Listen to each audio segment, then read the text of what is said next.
TDC Home and Building Depots Beat the Rush Sale.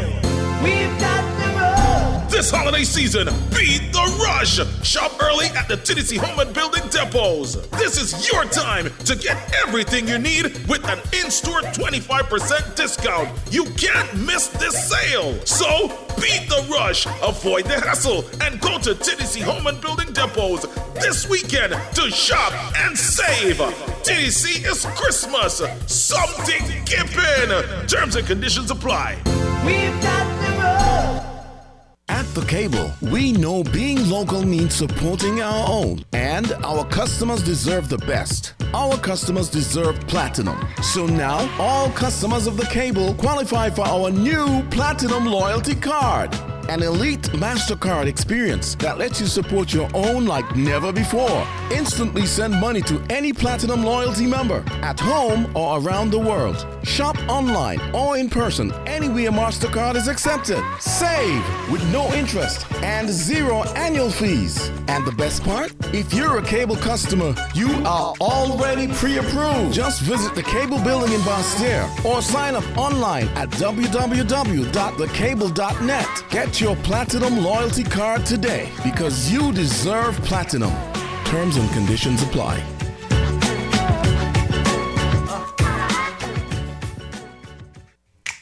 Maybe it's the way the brilliant gold liquid reflects our sunshine, or how the bright blue of its label mirrors the clear Caribbean skies overhead. Maybe it's the fresh, crisp taste of this beastly cold beer on a scorching hot day.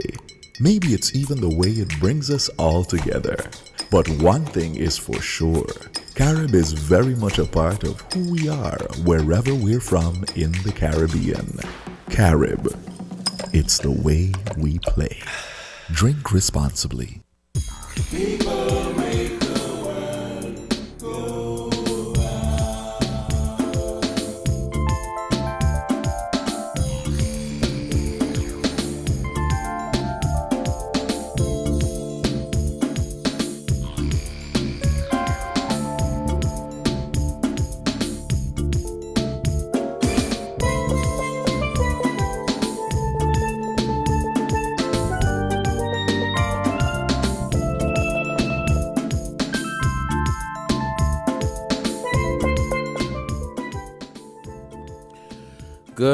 Good morning, St. Kitts and Nevis, and this is another edition of Inside the News right here on 1FM 98.9.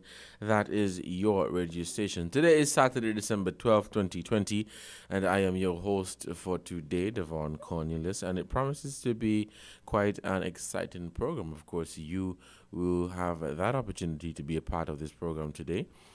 And we will be entertaining some of your comments and your views and opinions on the matters that we will be discussing here today on Inside the News on 1FM 98.9. Of course, for our first-time listeners and those of you who are just tuning in, if you want to call in later on in the program, you can call us at 662-0989-762-0989. and 466-0989. This is the Saturday, December 12, 2020 edition of Inside the News, right here on 1FM 98.9, and I am your host for today, Devon Cornelius. Today we will be focusing on youth politics and youth in politics and youth in leadership positions and leadership roles. We will be focusing on our young people for today. Of course, I am young, so I guess I have some bias there. But we will be focusing on our young people today, and we will be talking about young people participating in parliamentary politics and politics as a whole, and young people who are in leadership roles and positions, and young people being a part of nation building, young people being a part of developing their country. That is where the topic will be centered around. And of course, we will open the phone lines to hear from you so that you can add your 2 cents and be a part of this program. For those of you who just tuning, this is Inside the News right here on your radio station, WinFM 98.9. We're going to say thank you to our sponsors, and we are going to return to begin this discussion. Mary, why you look so depressed? Girl, nothing happening this season. Are you kidding? You've never heard about the masquerade of savings at TDC Insurance? Girl, tell me more. This season, you'll get up to 60% off your motor insurance premium and up to 30% off your property insurance premium. Plus, you get a chance to win up to $1,500 in TDC gift cards in their masquerade savings raffle. So mask like a mask. After all, TDCIC keeping us protected. TDCIC, we take good care of you, guaranteeing you peace of mind. At The Cable, we know being local means supporting our own, and our customers deserve the best. Our customers deserve platinum. So now, all customers of The Cable qualify for our new Platinum Loyalty Card.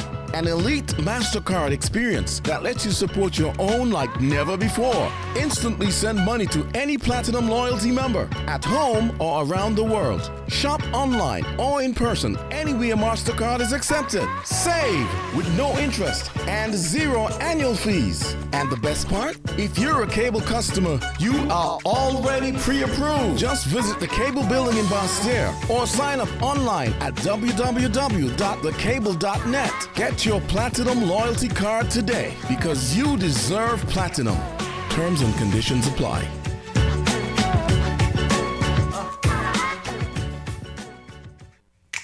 Maybe it's the way the brilliant gold liquid reflects our sunshine, or how the bright blue of its label mirrors the clear Caribbean skies overhead. Maybe it's the fresh, crisp taste of this beastly cold beer on a scorching hot day. Maybe it's even the way it brings us all together. But one thing is for sure, Carib is very much a part of who we are wherever we're from in the Caribbean. Carib, it's the way we play. Drink responsibly. People make the world go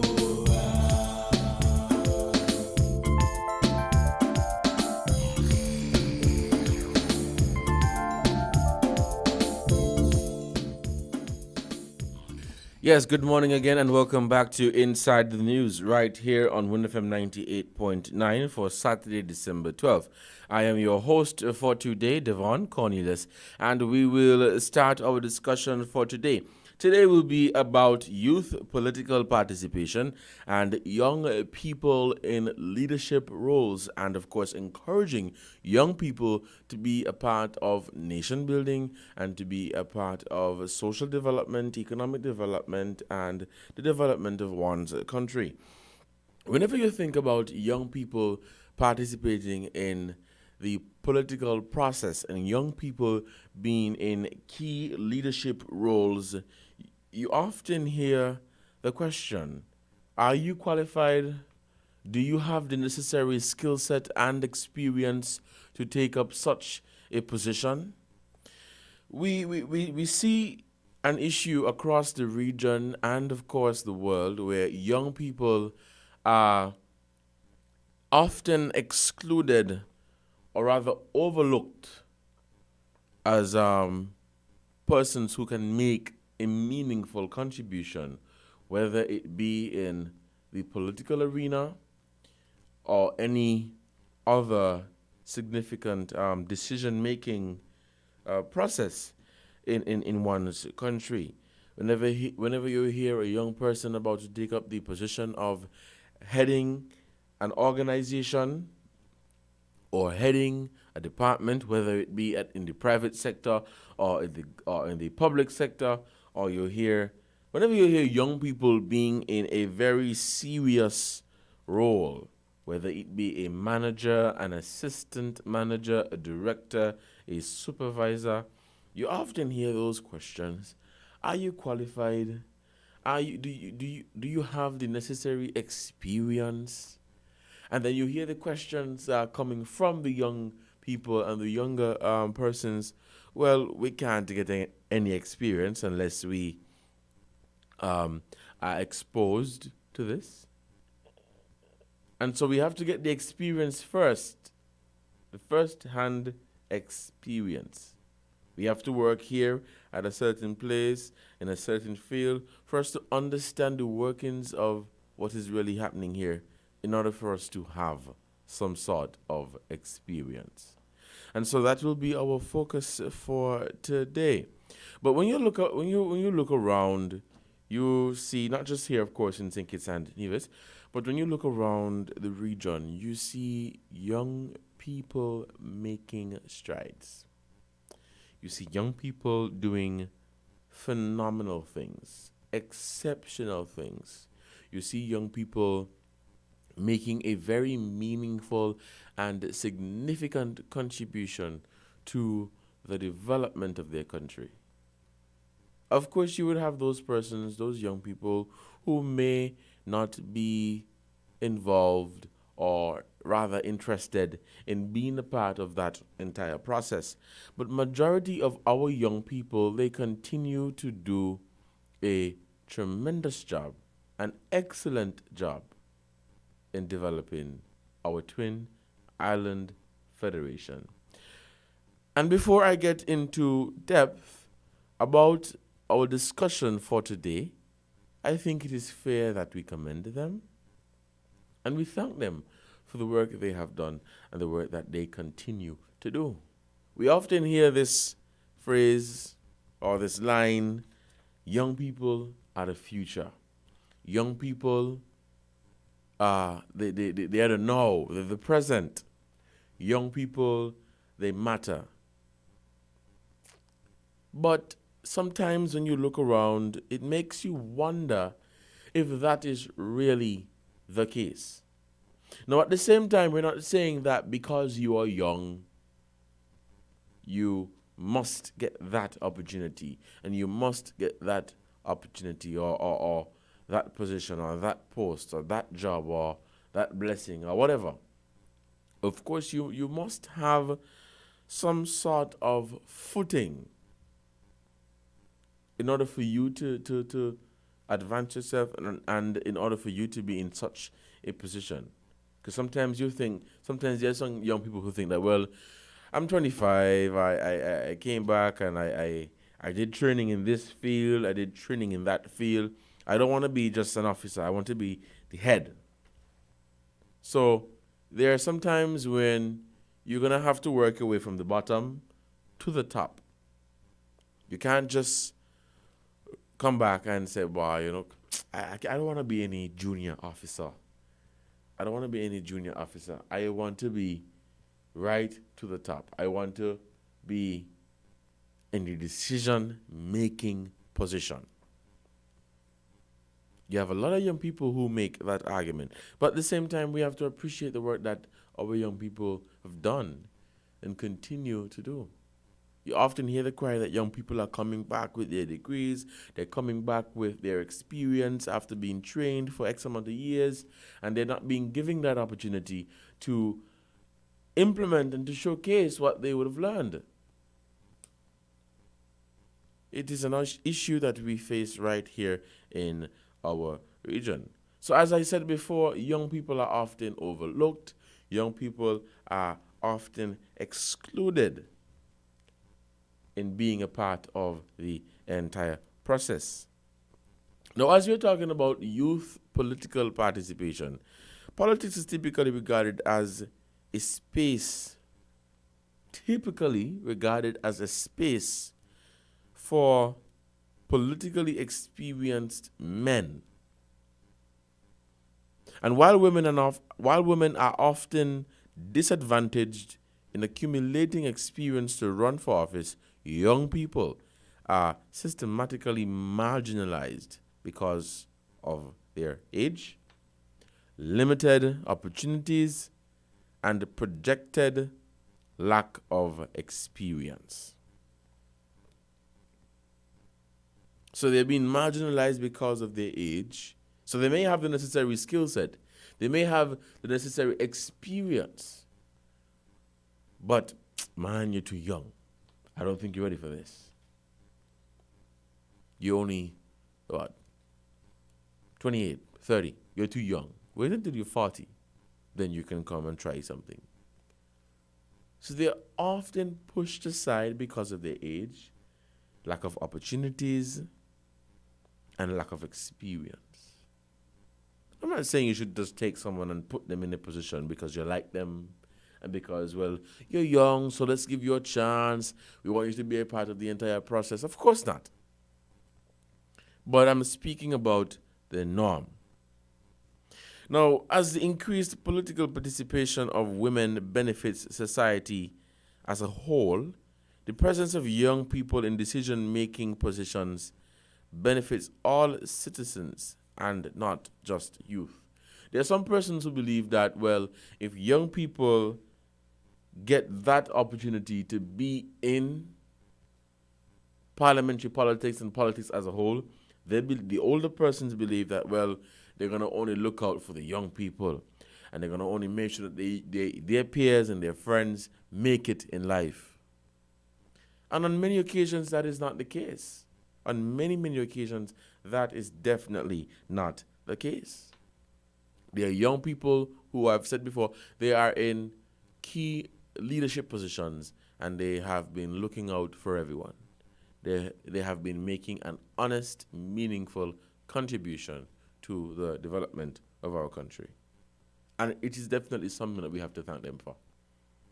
But when you look at young people participating in whether it be political participation, being in leadership roles, even in the church, you're often looked down and overshadowed, and comments like you're not ready yet, you're too young, and things along that line.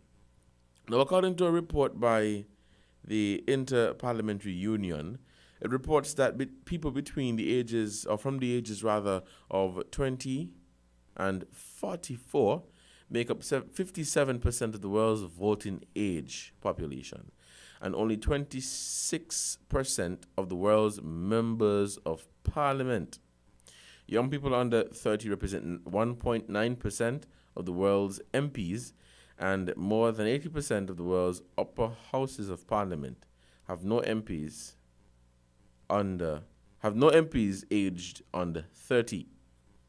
Now you look across the world and you look into the parliaments and you see persons who are probably most or all of them are more than 35 years of age, more than 40, more than 50 in some cases. Then you have some where they're pretty young. They're in their 30s, some in their 20s. But typically, you find that they're more older persons. Now, this does not mean that young people have never gotten that chance to be a part of the whole political process. Because we have current politicians who are in their 50s and 60s, and they were elected 20, 30 years ago. But the argument that is being pushed by our young people, and the argument I continue to hear, is that make room for us to make our contribution. And we will make room for our children and grandchildren to make contribution. We're just going to pause at this quick time to say thank you to our sponsors once again. And we're going to come back and continue this discussion. And, of course, we will be opening the phone lines to welcome your calls. You can call us at 662-0989, 762-0989, and 466-0989. You are listening to Inside the News right here on Wind FM 98.9. I am your host for today, Devon Cornelius. We'll take a short break and we will be right back.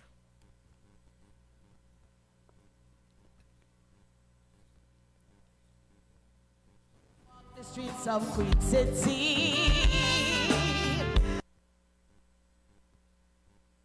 At The Cable, we know being local means supporting our own, and our customers deserve the best. Our customers deserve platinum. So now, all customers of The Cable qualify for our new Platinum Loyalty Card.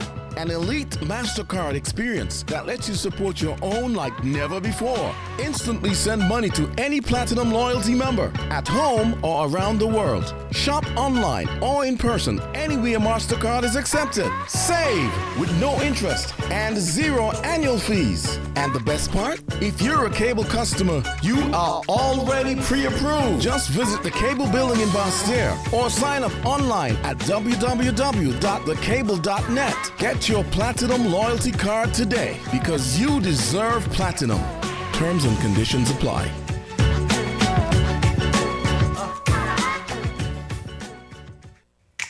Maybe it's the way the brilliant gold liquid reflects or sunshine, or how the bright blue of its label mirrors the clear Caribbean skies overhead. Maybe it's the fresh, crisp taste of this beastly cold beer on a scorching hot day. Maybe it's even the way it brings us all together. But one thing is for sure, Carib is very much a part of who we are wherever we're from in the Caribbean. Carib, it's the way we play. Drink responsibly. People make the world go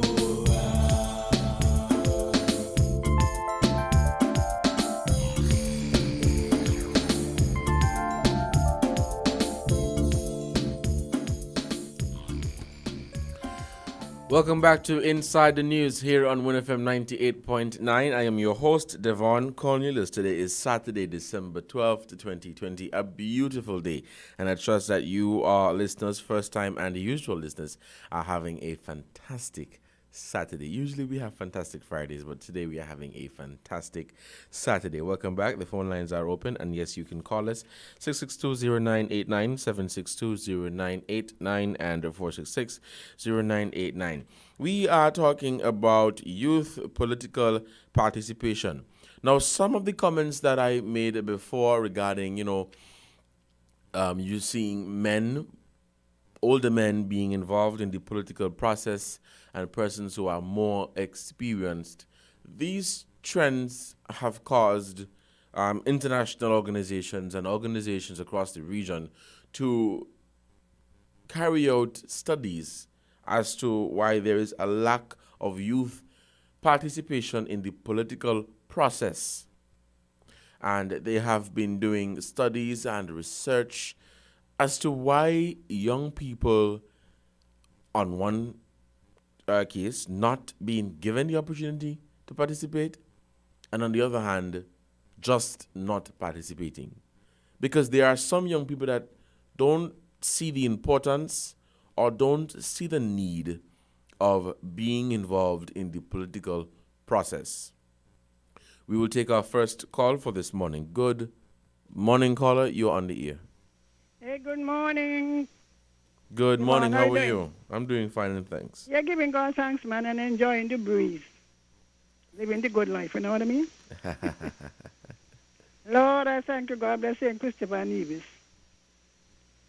Now, what you said is quite interesting, you know.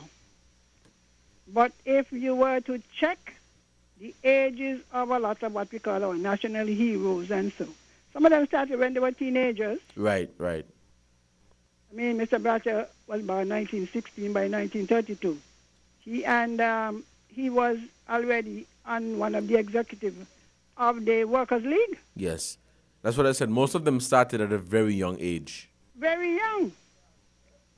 I mean, as you go through all the parties, Dr. Simmons, and they were young people all along the line. But I think what happens is once they get in, their supporters don't want them to come out. That's the problem right there. It's just that, you know. Because imagine some of them, by the time they're not 50, they don't put in nearly 40 years, you know. Mm-hmm. They have not actually lived their own lives as yet. They haven't had a chance to live naturally and normally. So sometimes they are the creature of our own doing. Right. That's so true. I mean, every time, oh, well, he ain't got to go. You know what I mean? Yeah, I often hear... If they don't die. Maybe that's why they used to die so young, you know. I often hear comments like around political parties around the federation, of course, across the region, where supporters would make comments like, "Well, if he go, I going." And if he got the party mash up. And if he go, the party done with. The party ain't got No, no more come to money, the party party was there mash before up. they came. That's what I'm saying. You see, it is this paternalism. That's what happens, you know. You know, paternalism? The politician becomes the father of the nation. Yes. The father in that, the father responsible to put food on your table. So you have given up all kind of self-determination to somebody. So you yourself can't see yourself functioning without them. And it make it difficult because what you end up having, you know, is pushing out, in nearly all the cases, the young people got to rise up. So you find a lot of cases it work out to the embarrassment of the person. Right. Because the younger said to come behind are impatient. They say, well, you don't do 10 and 20 years. Well, what more you want? And the older one saying, well, he ain't going nowhere. But the younger ones, they need to start early. You see like how you have this youth parliament? Right, yes. That's a good place to start. It's an opportunity for you to mold them and train them, and for them to That is have it. I find in St. Kitts, and I keep saying it, I say as bad as Jamaica is. They have all kind of mechanism in place, the parties, you know, Yes. to train. We don't walk around and eeny, meeny, miny, more pick up somebody and push them in front. And then they neither know the hand nor the foot. So by the time it takes them maybe 2 terms to learn. You know, so the parties themselves are the problem and the supporters of the party. Because right now that debate is going on in 2 of the main parties, well, not the main parties, in Unity and in Labour. One gentleman don't come out and declare he don't want he don't want the president of the party and the deputy. He want the leader and the deputy leader. Because they're old. They don't serve their time. Yeah. But is that the way you bring in young people? The young people should have been in there long time. Long time. There's no succession planning. And we are the cause of it. You want to tell me you have young, promising people in your party. You might got 2 or 3 who show promise of leadership. You start to train them. You give them a lot of upfront, you know what I mean? Like the people see them. Just like in the Bible. Yes. Moses didn't wake up one morning and choose Joshua, you know. So that when he presented Joshua, the people knew Joshua used to lead the army to fight. And Caleb. So people knew that these were the prospective leaders. So when Moses said, well, boy, I think I don't know, you know. You understand? Time to clock out. But if you have parties with a bunch of young people in there, ain't doing nothing, and they don't know where they stand in terms of the leadership, you got chaos inside here. Because right now, nobody, some saying Dr. Joe, some saying this, some saying that. We need to go party by party and work out what your age, who are you training, and people must know. If the person who you think show promise that you have trained, not interested, show somebody else. But the young people sometimes fall into the same old trap. Where they themselves, you hear them on the radio, young, intelligent, all kind of college trained, all kind of whatever trained, declaring that they're incompetent. Yeah. And you also have some of them who pass remarks like, well, if this person go and that person go, I go into. So they get, for lack of a better term, brainwashed by this whole I'm thing. telling you, sometimes it's a pitiful listening to them, you know. It's pitiful. Very, very pitiful. You look at the House. Now, I look at the Parliament, right? You know, I like politics, economics, social discussions. And I am saying, you have young people in there, in the House. They're supposed to be presented as the successors. Because it would determine the amount of effort that you would eventually put in when election time comes to see that they're elected.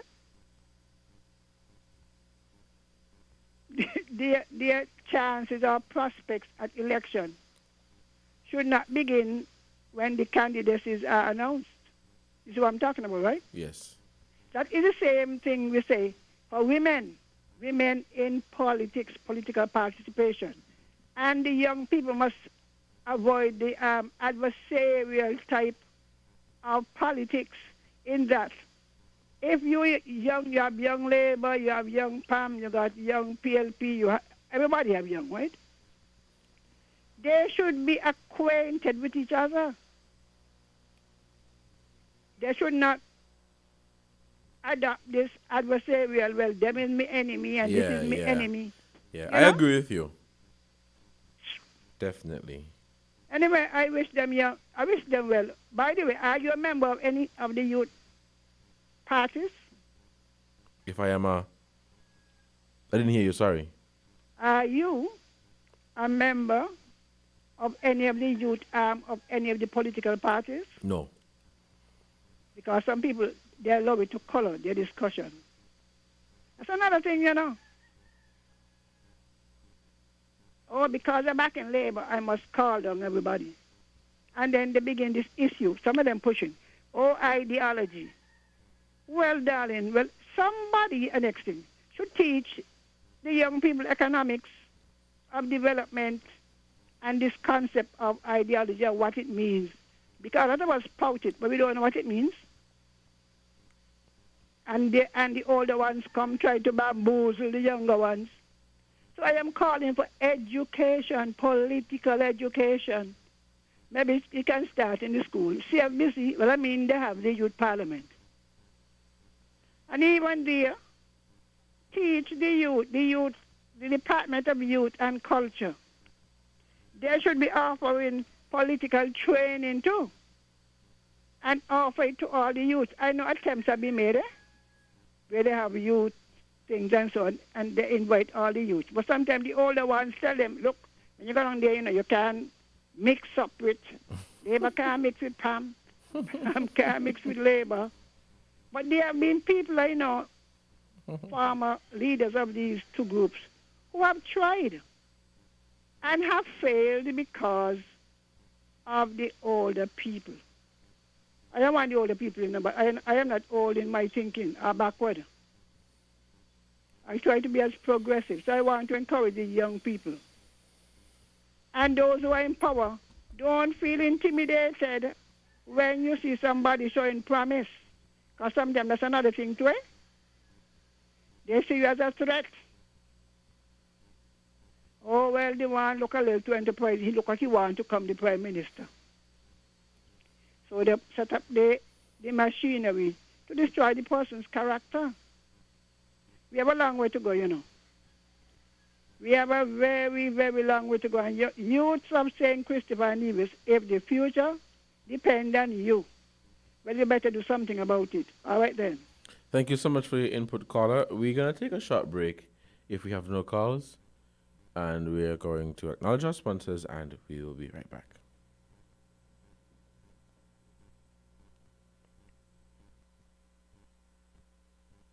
TDC Home and Building Depots Beat the Rush Sale!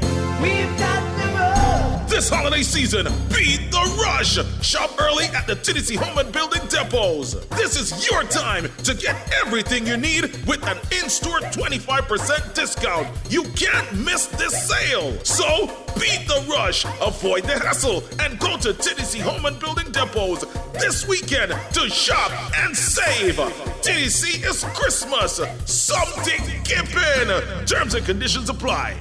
We've got the road.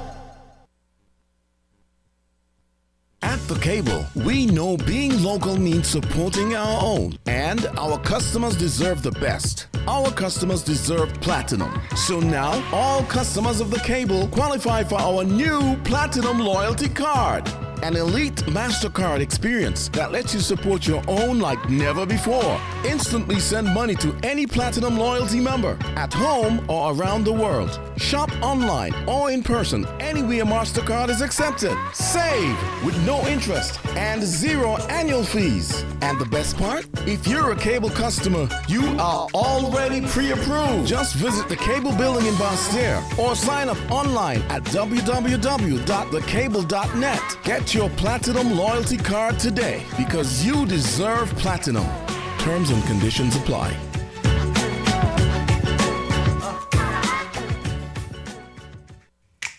Maybe it's the way the brilliant gold liquid reflects our sunshine, or how the bright blue of its label mirrors the clear Caribbean skies overhead.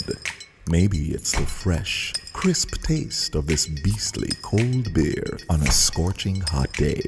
Maybe it's even the way it brings us all together. But one thing is for sure, Carib is very much a part of who we are wherever we're from in the Caribbean. Carib, it's the way we play. Drink responsibly. People make the world go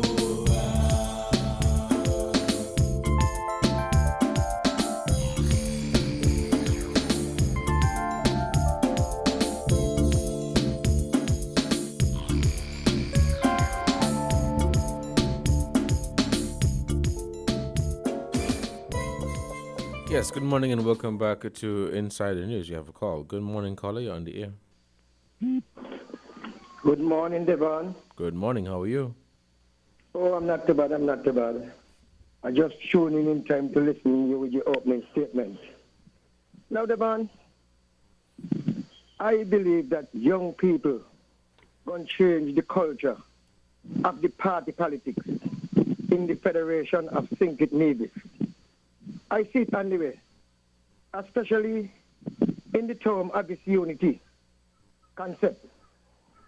Now, a lot of young people interested in to be leaders and to be in politics. But can't you miss me just now? Because of the traditionalness of the party, some of the parties them, you know, they try to keep out the young people, and you as a maybe as a candidate for the party, you run 4 times, 5 times, and you fail, and you still there wouldn't give a young man a chance or whatsoever, a young woman a chance. And some young people too, they got to get more proactive and get involved with politics, because when you talk to most young people, oh, all politicians are like, I ain't got things, I ain't got that. I said, listen, you know, you could be a politician too. And you be a politician and go in there, go do good. You understand? Brother Devon? Yes. If I was a younger person, the way I get to learn politics and know politics now, I will be in politics and contest for election because I love politics. You understand? And that's what I tell the young people. You got to listen, you got to learn. You understand? You got to know what's going on in your country. You cannot be a fool. You understand? Especially when it comes to politics. Because when a government get in there, they're responsible for the people of this country. That is where you're going to go out for. Someone who is responsible for the country and responsible for the taxpayers' money. Where they put where taxpayers put there in the treasury. You understand? And we got to look for response when we go and we elect candidates. I elect anybody in government. We got to elect people who are responsible. You understand? Do not elect people that you know that is somebody that don't fail already. Don't fail already. You vote to them, and because you support in the party, this person failed miserable in the politics. And because you're supporting the party and you love the party, you got to make your vote for that same candidate. You understand? And I believe this unity regime will change our political culture in the Federation of Think It Nevis. I see it anyway. Because young people thinking, young people want things, and a lot of these politicians who go in there, They enrich themselves and the ordinary man and woman. And then when they come out of office, they got this and they got that. And you work hard in the sugar industry. You work hard in the construction, in whatever. I mean, a man supposed to work saving money. But what happened? You ain't have nothing. But these men come up with so much of properties. Come out of this, so much of that. You understand? So I believe our young people see what's going on and they admire what's going on in politics. And they're going to change the political culture between different political parties in the federation, like PAM, Labour, well, PLP is on your party, you are the NRP and the CCM was there all the time. Them there for a long time. Who in 80 something years, 50 something years, and 30 something years and them thing there. You understand? Mm-hmm. But I believe that we're going to see a new era in our politics in the Federation of Think It News. All right, wonderful program. God bless. Thank you, caller, so much for your input. We are still taking your calls. You can call us at 6620989, 7620989, and 4660989. Youth political participation right here in St. Kitts and Nevis, and of course across the Caribbean region. Call us today. We have another call. Good morning, caller. You're on the air. Hello, good morning. Hi, good morning. Good morning, Mr. Cornelius. How are you today? I'm doing good, and you? All right, yes. I was of the opinion that yes, in the political spheres of our federation and the regions, and you can extrapolate from politics worldwide, that yes, young people, young folks should be a part of the politics. But I have taken it back and have changed and do a 360, so to speak. I think young persons can get more out of the politics, not being of a representative, so to speak, in Parliament, but as an agitator. But that will take political maturity, and it will also take organization. Within our political culture, I'm not speaking what persists right now within our political culture. I'm talking about real political maturity, where young persons from any party has the same like mind as to what they want in life, and given their political power in terms of the first past post system, in terms of casting an X, the politicians would know that they are reliant on the youth to put them there, and they will have no other choice but to adhere to what the young person says. Because when we look at the whole modality and the demographics, we will see that, yes, the youth are the ones who would put them there. In spite there would be other voters. But the young people would also be able to influence their parents, because they would be the future. And thus, like a case in point in Nigeria, it will happen without them being there. Because I tell you what, they get there, and there are so few young folks that would be there, for whatever reason, they just fall in line with the status quo, get corrupted, like Mrs. Henry say, and just follow the flow. Because having to say this thing from the outside, it all sounds good, but getting there and tasting the coffee and the honey, you just follow the status quo. So I am of the view that once you are mature, and all young persons right across the sphere, all the political parties come to that maturity that they decide what the politicians will say.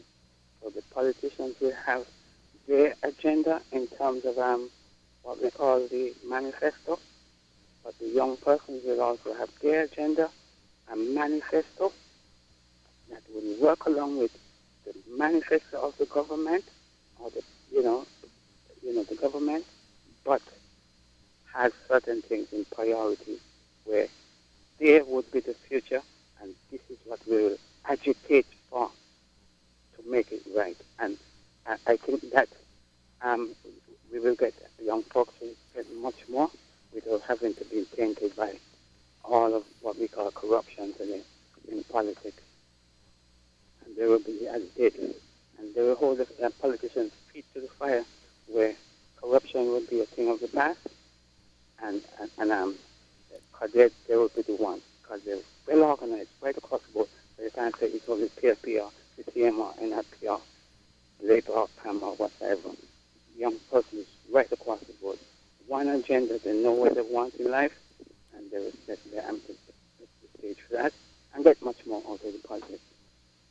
That's just my take on what young persons are to, how this are to things today and going forward. Thanks for listening.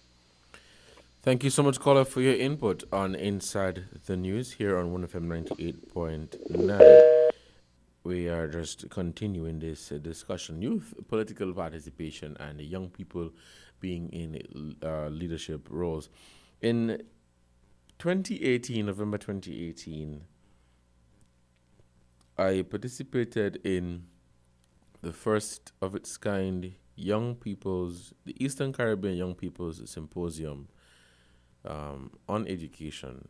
Education was the focus, but there were other areas, of course, that we were focusing on, and it was different representatives of the various Eastern Caribbean countries, and we focused on different areas: education, crime and violence, political participation, different areas, and different presentations were made. I think that was a fantastic opportunity for young people to be exposed to professional training, and for young people to get a better understanding of what is really happening and what's really going on out there in the world. I remember one of the focus was, you have a call? Have a call? Oh, no, we have to call. One of we focused on young people who may have gone through something during their teenage years. However, they're now in their 20s, they have graduated from university, they now have a family, and they are basically a changed person. And so what we were taught was that, yes, at times you're going to have a rocky road. At times you're going to fall. At times you are going to stumble. But that does not mean the end of the road for you.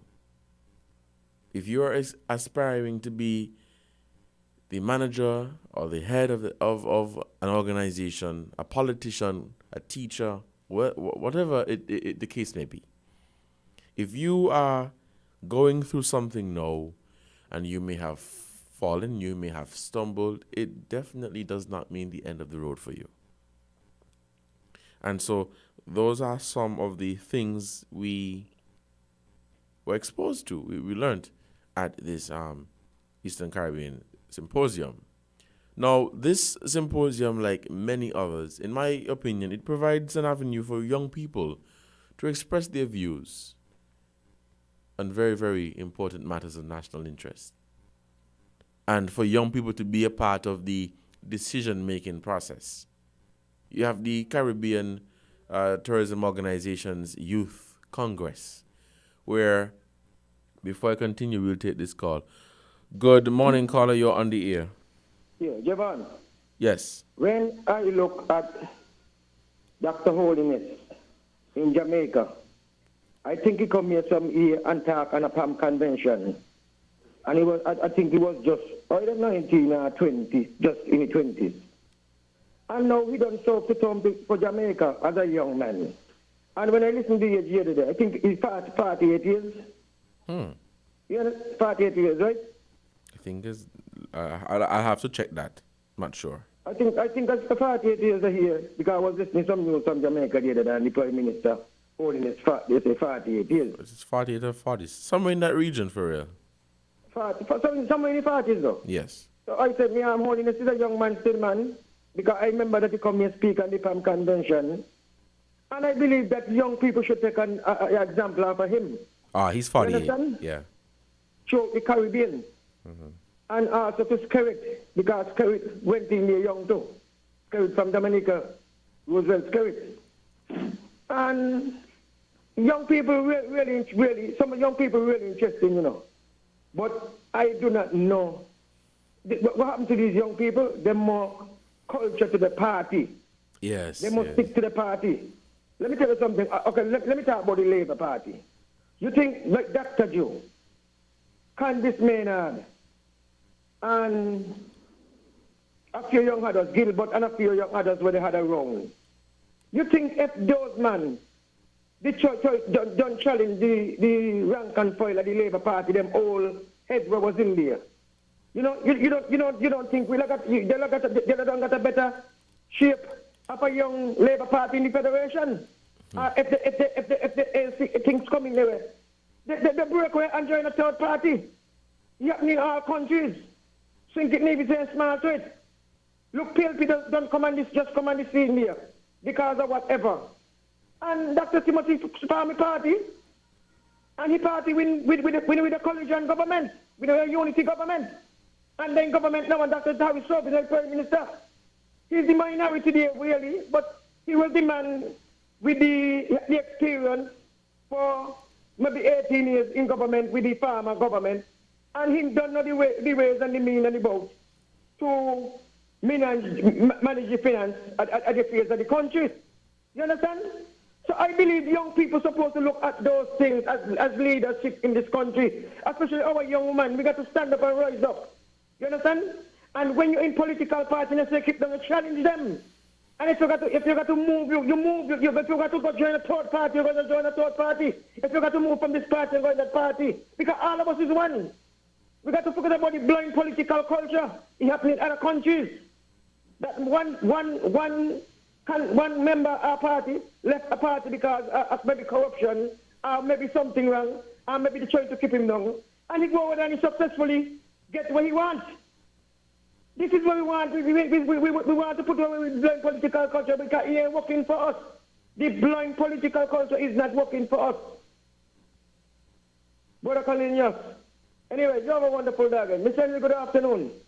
I mean, good morning. And Mr. Henry, for wrong, sir, wrong. Thank you so much, caller, for your input.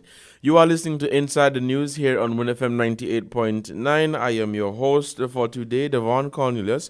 And if you are just tuning in, you can call us at 662-0989, 762-0989, and 466-0989. I don't think we have any calls, so we are just going to continue. And we will break at 12 for the news, and we will return at 12:30 for the second segment of Inside the News. So just before that call came in, I was pointing out to the different groups and organizations across the region that contribute to youth being trained and exposed. But let's take this call. Good morning, caller. You're on the air. Mr. Cornelius, good morning. Yes, good morning. And morning to all the listeners. The longest I make out for a month. Me just come into the house and just hear Mr. Police, so me don't even hear when he start. But me hear this little part that he said that Dr. Harris formed a party and win. Me think you're the correct. Me think you're the correct. You think I should correct him? Yeah. What do you mean by that? I remember the whole world and listen now.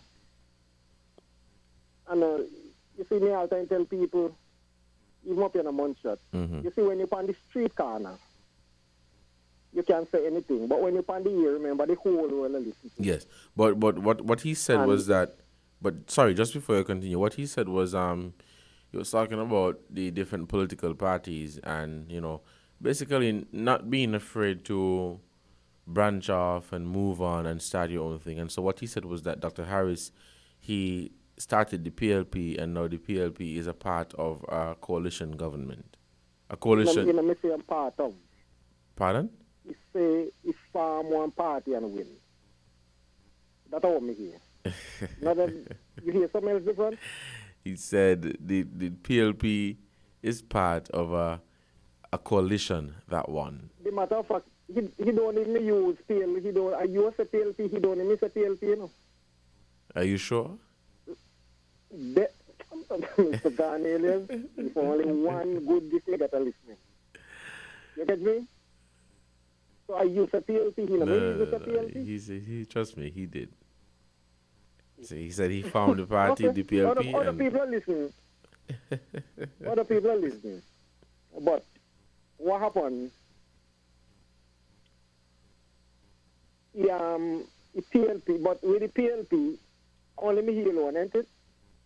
And some, I'm hearing some, ain't it? He's the rest of the winning a different party with one agreement. You get the point? yes. Right. So you must correct, man. Do some correction. I don't think you. No. He's not saying. Of course, the PLP is not the only part. It's a coalition. So it's the PLP, the CCM, and the PAM. So he was not giving all the credit to Dr. Harris. He was just saying that Dr. Harris went and formed the PLP, and the PLP is now a part of a coalition government. Dr. Harris, he did say that. Mr. Politics, Mr. That. Listen. He did say that Dr. Harris was a part of the former administration, the Labour administration, for about 18 years. So he gained political experience in managing the affairs of the country. And he went off and he formed the PLP, and now the PLP is a part of a coalition government. He did that. You said that. No. Well, what did you hear? Well, this I'm trying to tell you. You said that. Mr. Politics, no, Mr. That. You got the understanding, and me agree with you too. So what did he tell me? What did he say? Tell me what did he say? Okay. Remember first, he made base span like the unstoppable force, Maynard and them, like not challenge the leader. You hear about it? Yes.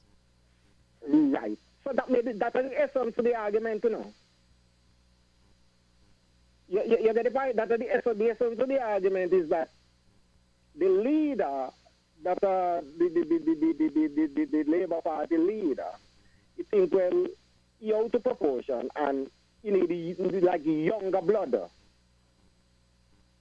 You get the point? And they will know he go now and say that Dr. Harris but Dr. Harris not really step out. Remember, they get fired, you know. Remember, but just before you not to cut you off, sorry, just before you continue. Remember when you call? You remember what you said when you called in earlier? You should correct it. No, you remember what you said. You said you tuning late or something along that line, so you did not hear. Okay. So you didn't hear everything that the previous caller was saying. Okay. Me apologize. Right. Apologize. But the part that me hear, this is what me hear. He say, Dr. Harris step out and form one party, and now the party win. That's what me hear, you know. So that's why me tell you should correct it. But that is not. Anyway, no feel no way. Well, you heard something different and I heard something different. I heard that the party won and is a part of a coalition. You can hear something different, but something could not your head. And you're not different, right? True. Because what you said, me agree with you, you know. Mm-hmm. You understand me? But only that one me hear. you get the point I mean? I understand the point that you're making. Right. Okay then. Yes, thank you so much for your call. We're going to break at Good. 12 for the news, and we will return at 12:30 for the second segment. Thank you guys so much, and see you at 12:30. Stay tuned for the news.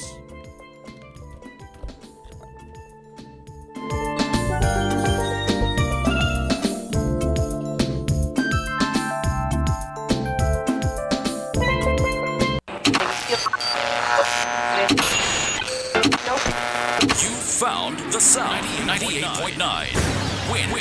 Win FM. We now bring you the Win FM Headline News. The Win FM Headline News is brought to you by Caribbean Alliance, KDP Enterprises, The Grange, Carib Brewery, CNC Trading.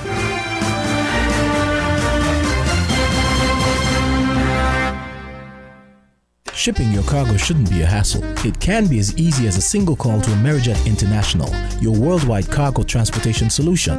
We provide all the services you need to ship your goods anywhere in the world. Whether your shipment is fresh, frozen, large or small, alive or hazardous, you can count on Amerijet to deliver it safe and sound. Amerijet International, by land, sea or air. We get it there. For more information, visit us online at www.amerijet.com or call us at KDP Enterprises, telephone number 466-9595.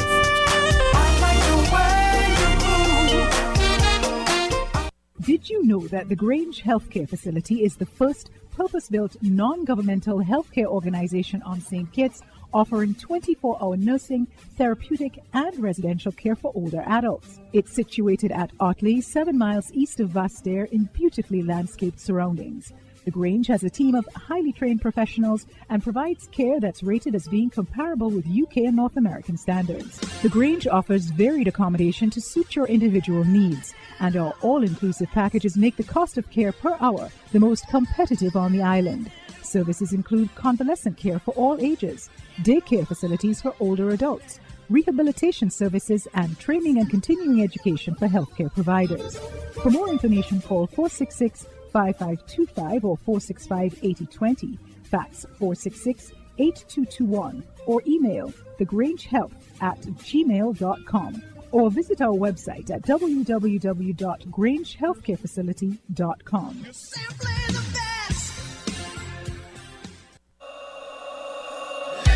Without limits, happy and free. The skin you're in with no apology. The one to seize the day. Grab an LLB. Live, love, be. With LLB. Live, love, be. Live, love, be. Be who you know you can be. Grab an LLB. Live, love, be. Angostura, lemon, lime, and bitters. Live, love, be.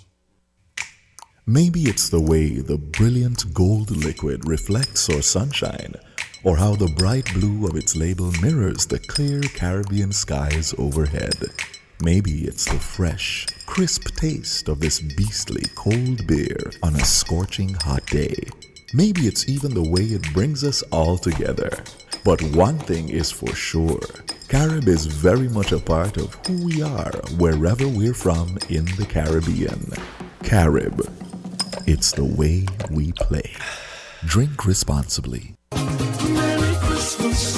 'Tis the season to save with Delayed Woman and Caribbean Alliance Insurance. Purchasing a new car this Christmas? Save up to 65% off. Yes, that's 65% off your motor insurance premiums. Switch and save up to an additional 30% discount on your premiums. Visit us at Liverpool Road, Bastyr, St. Kitts, or Hunkins Drive, Nevis. Call 465-2631 or 469-5303. Promotion ends December 31st. Quotations valid until January 15th. Terms and conditions apply. 'Tis the season to save up to 65% off. Merry Christmas, everyone. Is our love joy.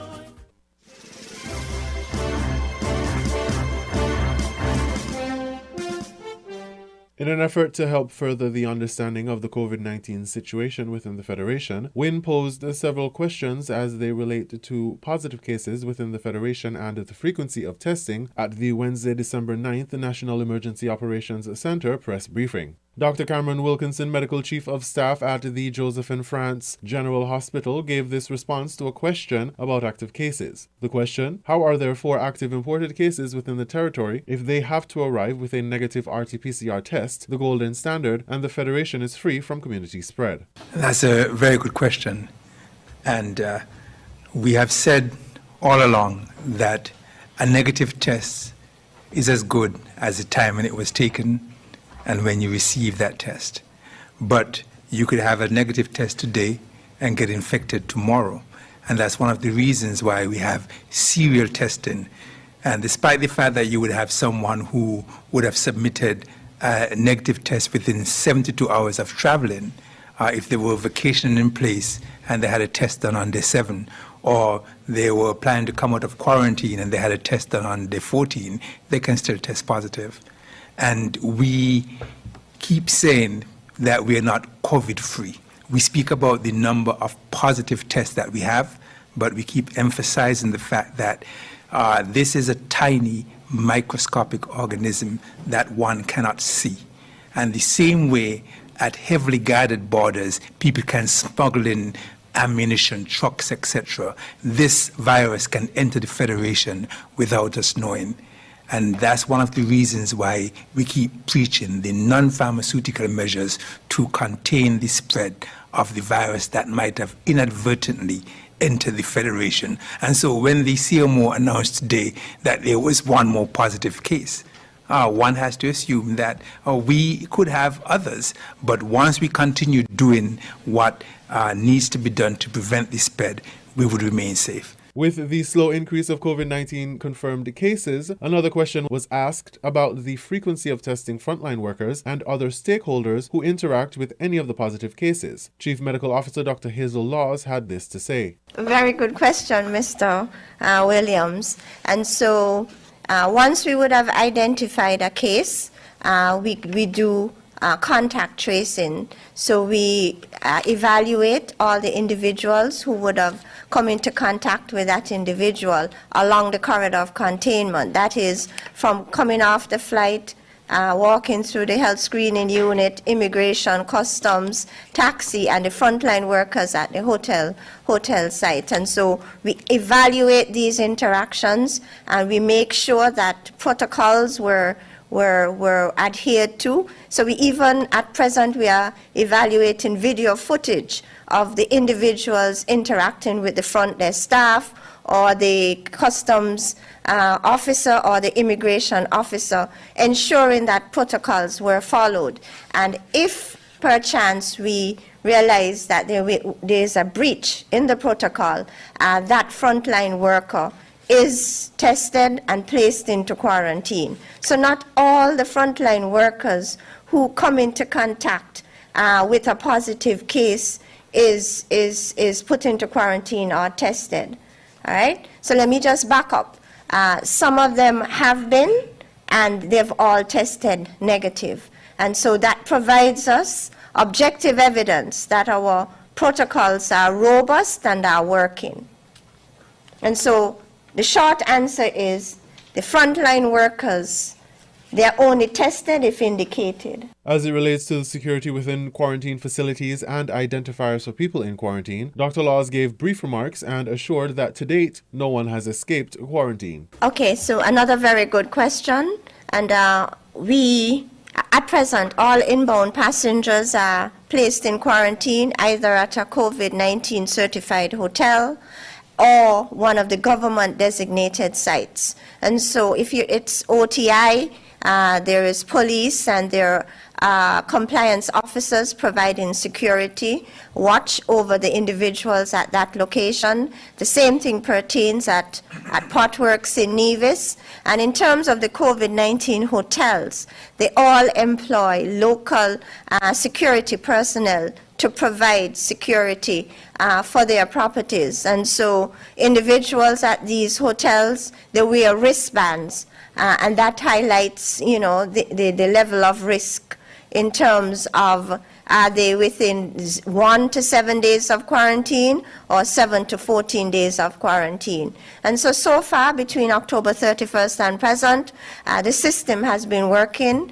and we have not had any instance whereby an individual, have escaped quarantine. Concerning the geofencing app, Dr. Laws also indicated that the app has not yet been launched and gave no indication as to when it will be launched.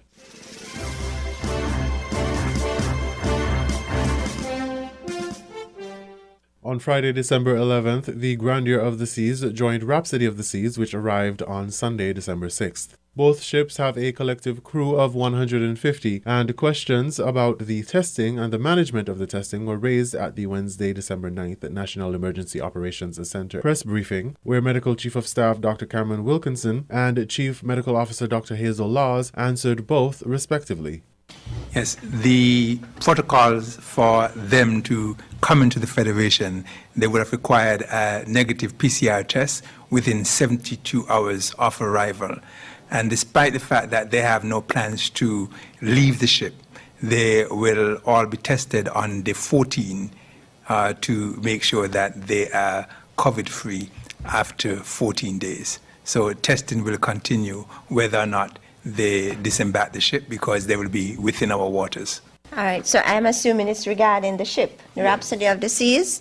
And so on December 14th, on the morning of December 14th, the public health team will be taking the samples from the 78 crew members on Rhapsody of the Seas, and the samples will be taken to the Next Generation lab, and within 24 hours, the results will be ready.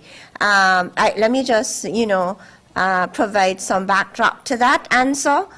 We would have processed over 150-something samples for the last batch of students that were repatriated for the Ross University School of Veterinary Medicine. And so we're going to use the same mechanism and methodology, and each batch of the Ross students, we were able to provide results within 24 hours. Thank you.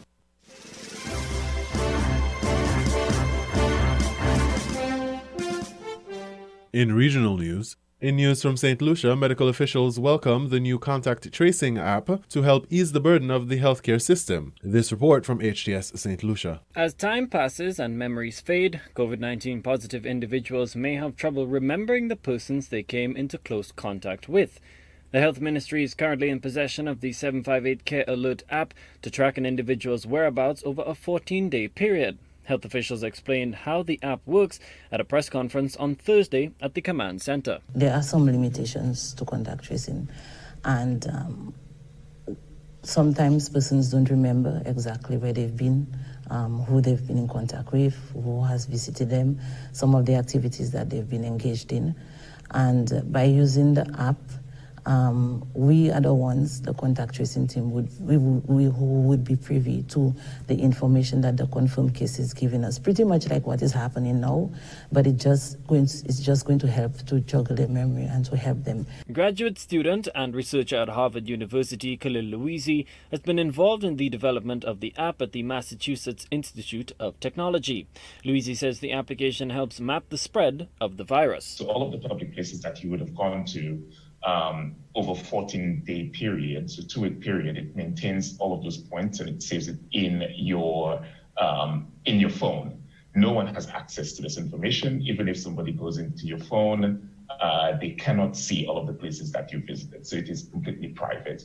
In the event that one individual does test positive for COVID-19 or for any infectious disease, really, they would choose to share that location log with the contact tracer. And the contact tracer would then be able to have a visual representation of all of the public places that that individual had gone to over the 14-day period. Principal Nursing Officer Juliet Cassius welcomes the app, which she says will help lift a huge weight off the healthcare system. If one is placed on home quarantine, one is expected to remain within the confines of this room or the dwelling in which they're at. So we would not expect these persons to be moving around. So in that case, the app should not show you have been anywhere because you are supposed to be confined.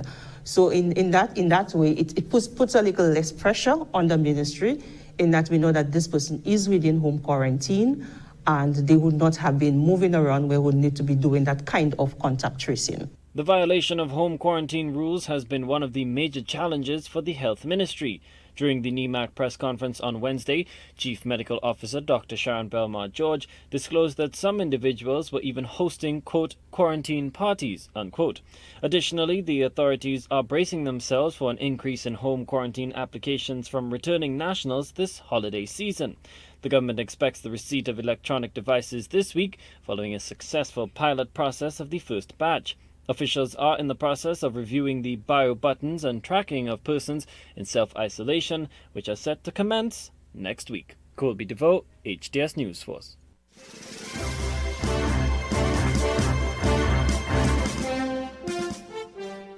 Government is getting the thumbs up for its decision to establish a national minimum wage. Last evening, Prime Minister Mia Mottley announced that draft legislation has already been prepared and a national minimum wage will be in place by April next year.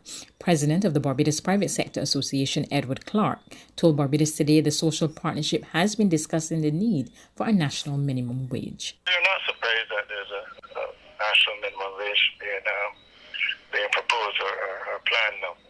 So I think we all agree that the wages at the lower end of the scale need to be addressed. We know in Barbados the cost of living is very high. It's very difficult for people to make ends meet. Let's say it's 25-hour minimum wage. One thing we need to ensure is that there's no corresponding ripple effect people's expectations at the level above the minimum wage level, because the country cannot withstand further increased costs with no revenue or reducing revenue and no increase in productivity. So they're hopeful that the increase in labor rates now at the bottom scale will certainly allow us to work on increasing our productivity and presenteeism and so on in the labor force. Meanwhile, President of the National Union of Public Workers, Akani McDowell, welcomed the move, but he called for the discussions to extend beyond the need for a minimum wage. We believe that the establishment of a minimum wage threshold is something that we support because there are some unscrupulous employers out there who have been paying employees less than what they deserve. And when we say what they deserve, we're talking about less than what they would need in order to meet their basic needs.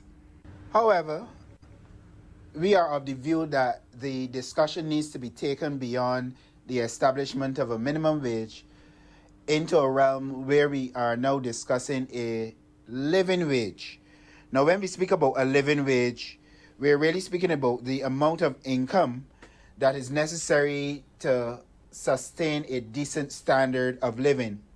And we're talking about the income that would be adjusted for the employee based on the country's inflation rate. So there are a number of things that go into the concept.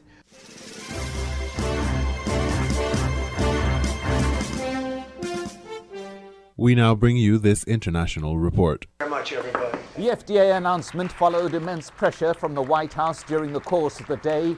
President Trump shattered the traditional firewall between politicians and FDA deliberations with a furious early morning tweet, describing the FDA as still a big old slow turtle, and addressing the FDA commissioner, he continued, "Get the damn vaccines out now, Dr. Hahn. Stop playing games and start saving lives." The White House Chief of Staff is understood to have followed up with a phone call to the FDA commissioner, urging him to expedite the approval.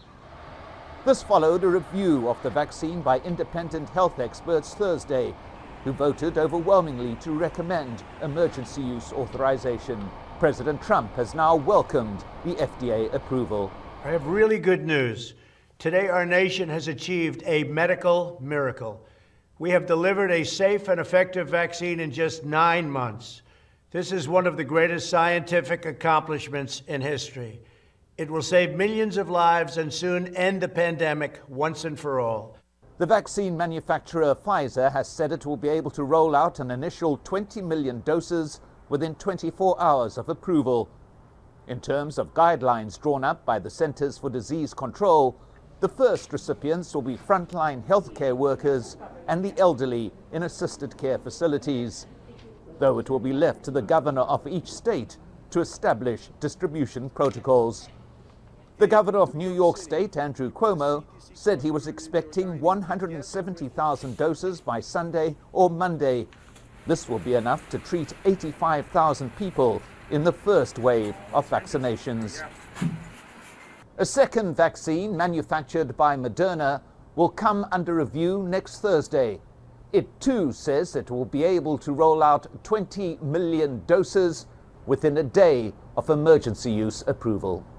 The virus continues to rage throughout the United States, with more than 200,000 new cases being reported each week and some 3,000 deaths a day being recorded.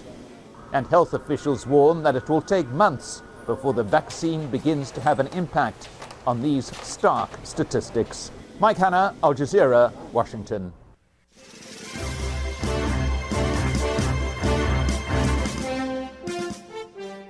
The period of self-isolation for people who've had contact with those who've tested positive for coronavirus is to be cut from 14 to 10 days. The new rules, which already apply in Wales, take effect in the rest of the UK on Monday.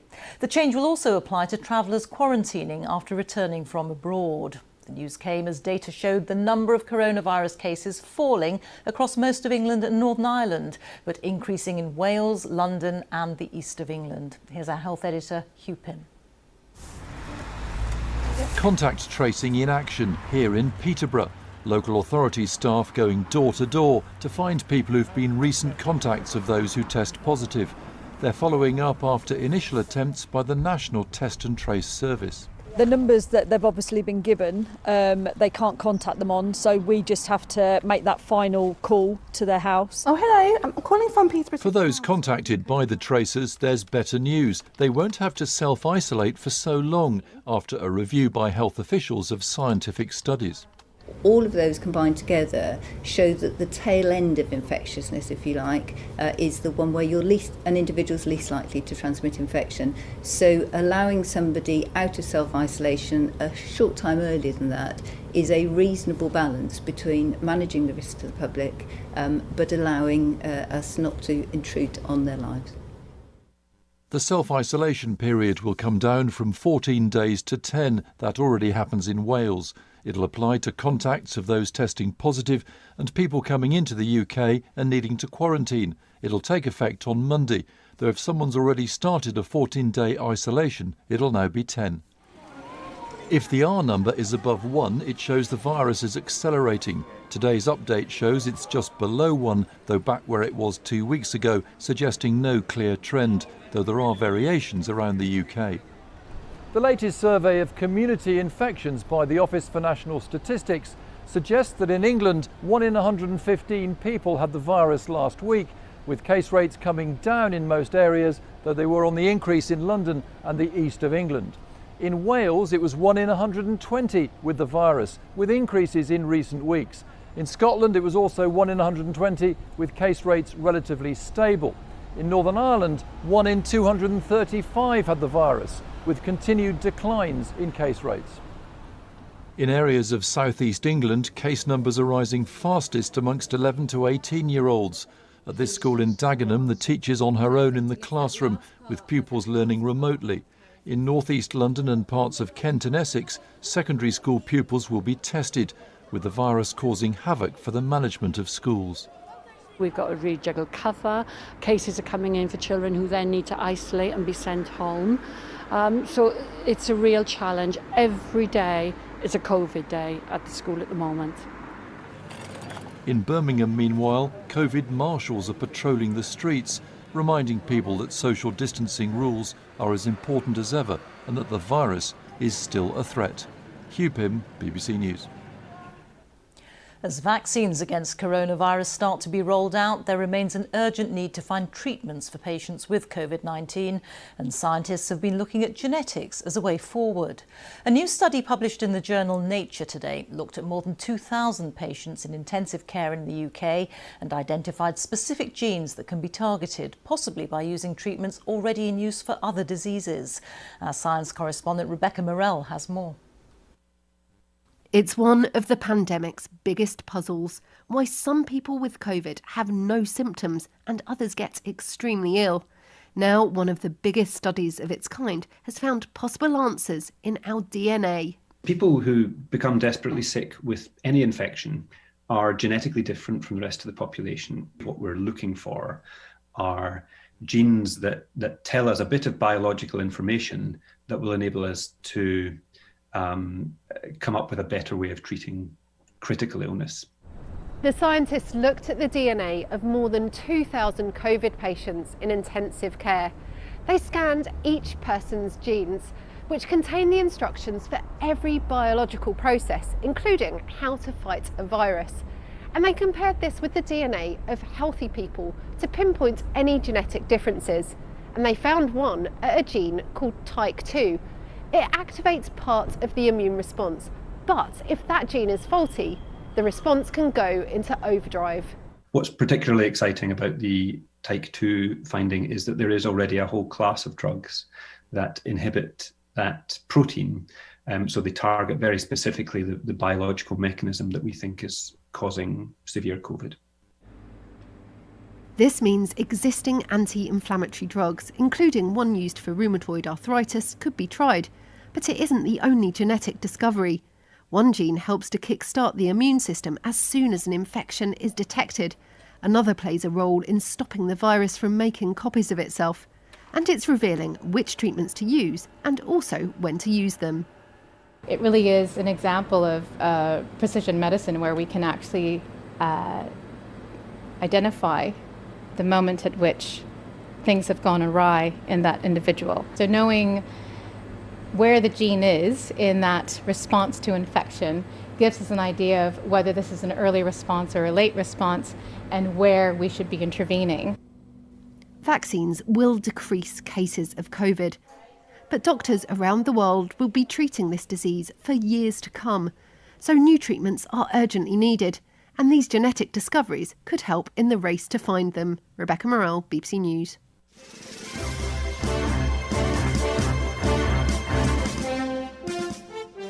Many legal experts in the US predicted this outcome.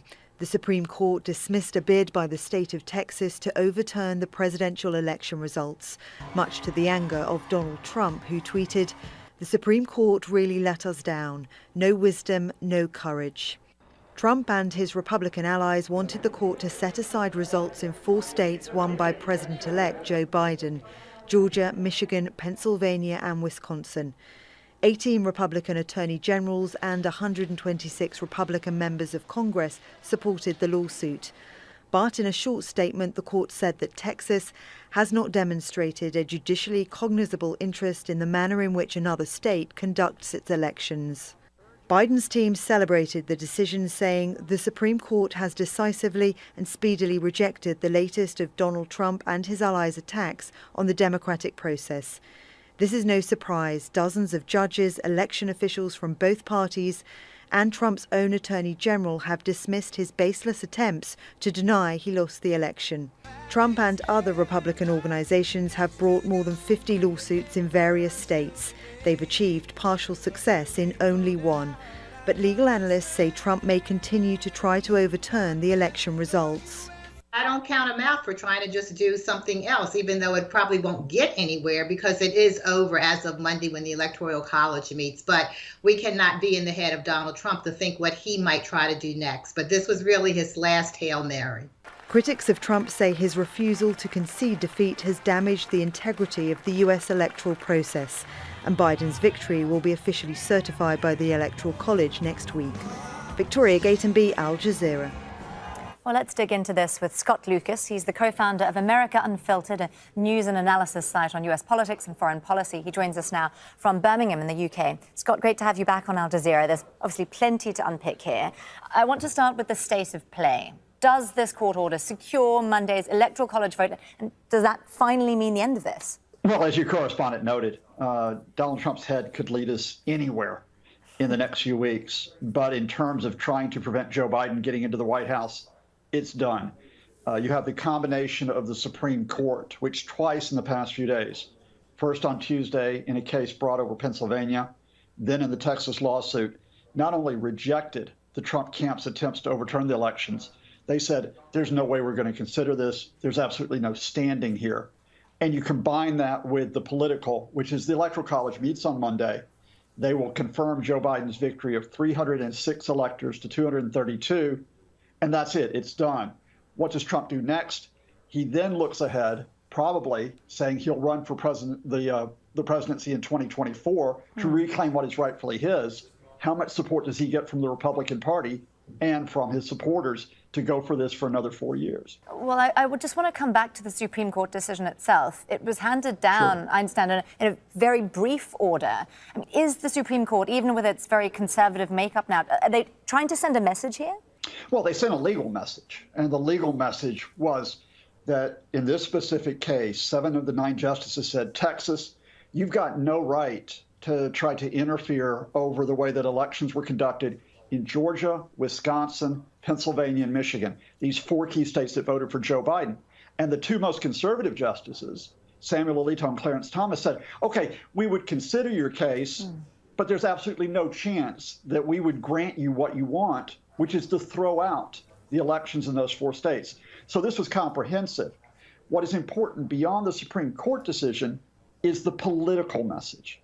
And that is, in 57 of 58 cases, the courts have said almost immediately, you really shouldn't be here to the Trump lawyers. They said there's no claims of fraud, there's no evidence, and your legal theory is completely inappropriate and misguided. Well, given the political context, let's talk about the Republican Party now. 18 states, more than 100 Republicans in Congress endorsed this. I know Mitch McConnell, for instance, had been calling for due process, but where does due process end? And where to for the Republican Party when all the smoke finally clears? Well, let's be very clear, first of all. Donald Trump doesn't care about due process. Donald Trump cares about hanging on to the Oval Office. And when you had 126 of the 196 Republican House members, and when you had 18 state attorney generals that went along with this, they were quite happy to defy the American system.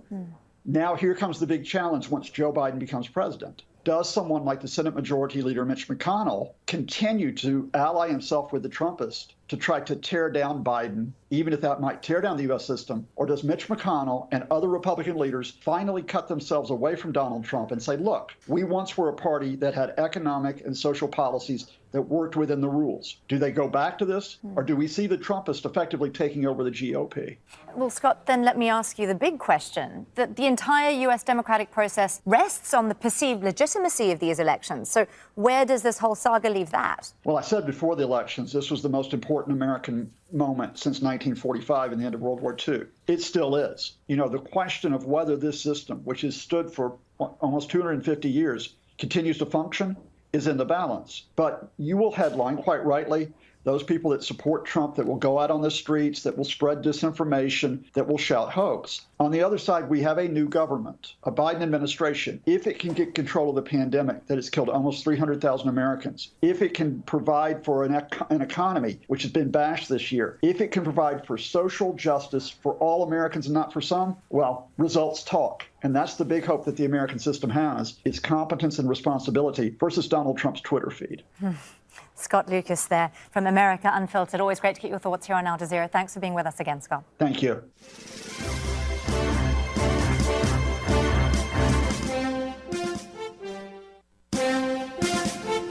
That was the Win FM Headline News, brought to you by KDP Enterprises, Caribbean Alliance, Carrie Brewery, CNC Trading, The Grange.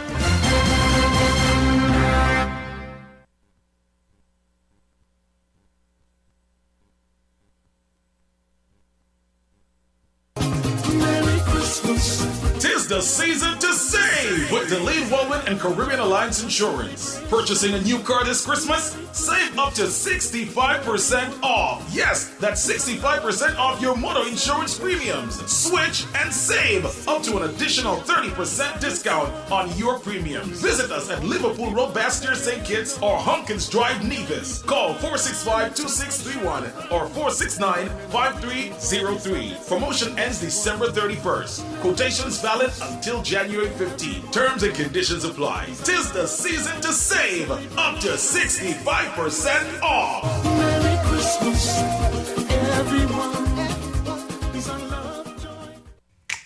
Maybe it's the way the brilliant gold liquid reflects our sunshine, or how the bright blue of its label mirrors the clear Caribbean skies overhead. Maybe it's the fresh, crisp taste of this beastly cold beer on a scorching hot day. Maybe it's even the way it brings us all together. But one thing is for sure, Carib is very much a part of who we are wherever we're from in the Caribbean. Carib, it's the way we play. Drink responsibly. Without limits, happy and free. The skin you're in with no apology.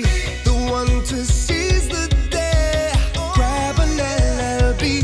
Live, love, be. With LLB. Live, love, be. Live, love, be. Be who you know you can be. Grab an LLB. Live, love, be. Angostura, lemon, lime, and bitters. Live, love, be. Did you know that the Grange Healthcare Facility is the first purpose-built non-governmental healthcare organization on St. Kitts, offering 24-hour nursing, therapeutic, and residential care for older adults? It's situated at Otley, 7 miles east of Vastair in beautifully landscaped surroundings. The Grange has a team of highly trained professionals and provides care that's rated as being comparable with UK and North American standards. The Grange offers varied accommodation to suit your individual needs, and our all-inclusive packages make the cost of care per hour the most competitive on the island. Services include convalescent care for all ages, daycare facilities for older adults, rehabilitation services, and training and continuing education for healthcare providers. For more information, call 466-5525 or 465-8020, fax 466-8221, or email thegrangehealth@gmail.com, or visit our website at www.grangehealthcarefacility.com. Shipping your cargo shouldn't be a hassle. It can be as easy as a single call to Amerijet International, your worldwide cargo transportation solution. We provide all the services you need to ship your goods anywhere in the world. Whether your shipment is fresh, frozen, large or small, alive or hazardous, you can count on Amerijet to deliver it safe and sound.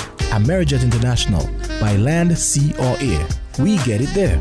For more information, visit us online at www.amerijet.com or call us at KDP Enterprises, telephone number 466-9595.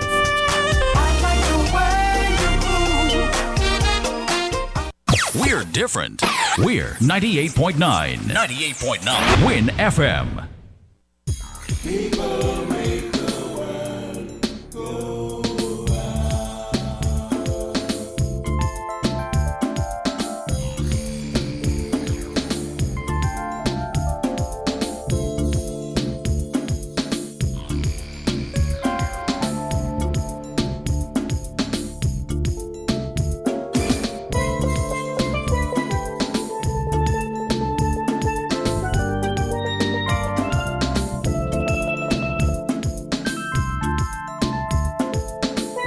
Cable, we know being local means supporting our own, and our customers deserve the best. Our customers deserve platinum. So now, all customers of the Cable qualify for our new Platinum Loyalty Card. An elite MasterCard experience that lets you support your own like never before. Instantly send money to any Platinum Loyalty member at home or around the world. Shop online or in person anywhere MasterCard is accepted. Save with no interest and 0 annual fees. And the best part? If you're a Cable customer, you are already pre-approved. Just visit the Cable building in Basse-Terre or sign up online at www.thecable.net. Get your Platinum Loyalty Card today because you deserve platinum. Terms and conditions apply.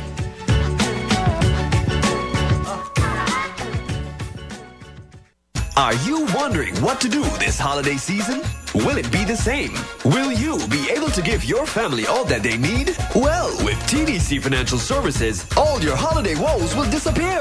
You can get up to $35,000 unsecured for your holiday needs. Give us a call at 465-6516 or 469-5430 to find out how we can help to make your holidays happier for you and your family. TDC Financial Services, where money is made easy. Maybe it's the way the brilliant gold liquid reflects our sunshine, or how the bright blue of its label mirrors the clear Caribbean skies overhead. Maybe it's the fresh, crisp taste of this beastly cold beer on a scorching hot day. Maybe it's even the way it brings us all together. But one thing is for sure, Carib is very much a part of who we are wherever we're from in the Caribbean. Carib, it's the way we play. Drink responsibly. People make the world go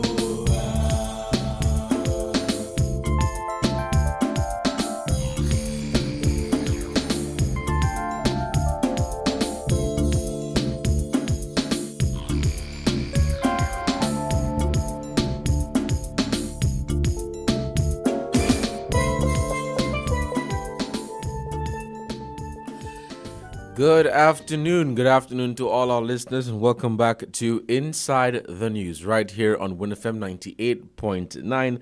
I am your host, Devon Cornelius, and I trust that you guys had a wonderful and hearty lunch. Welcome back to Inside the News, and we are going to continue our program for today, Saturday, December 12th, 2020. I trust that you guys are having as I said before, a fantastic Saturday. Welcome back to Inside the News. We're going to open our phone lines a little later on in the program.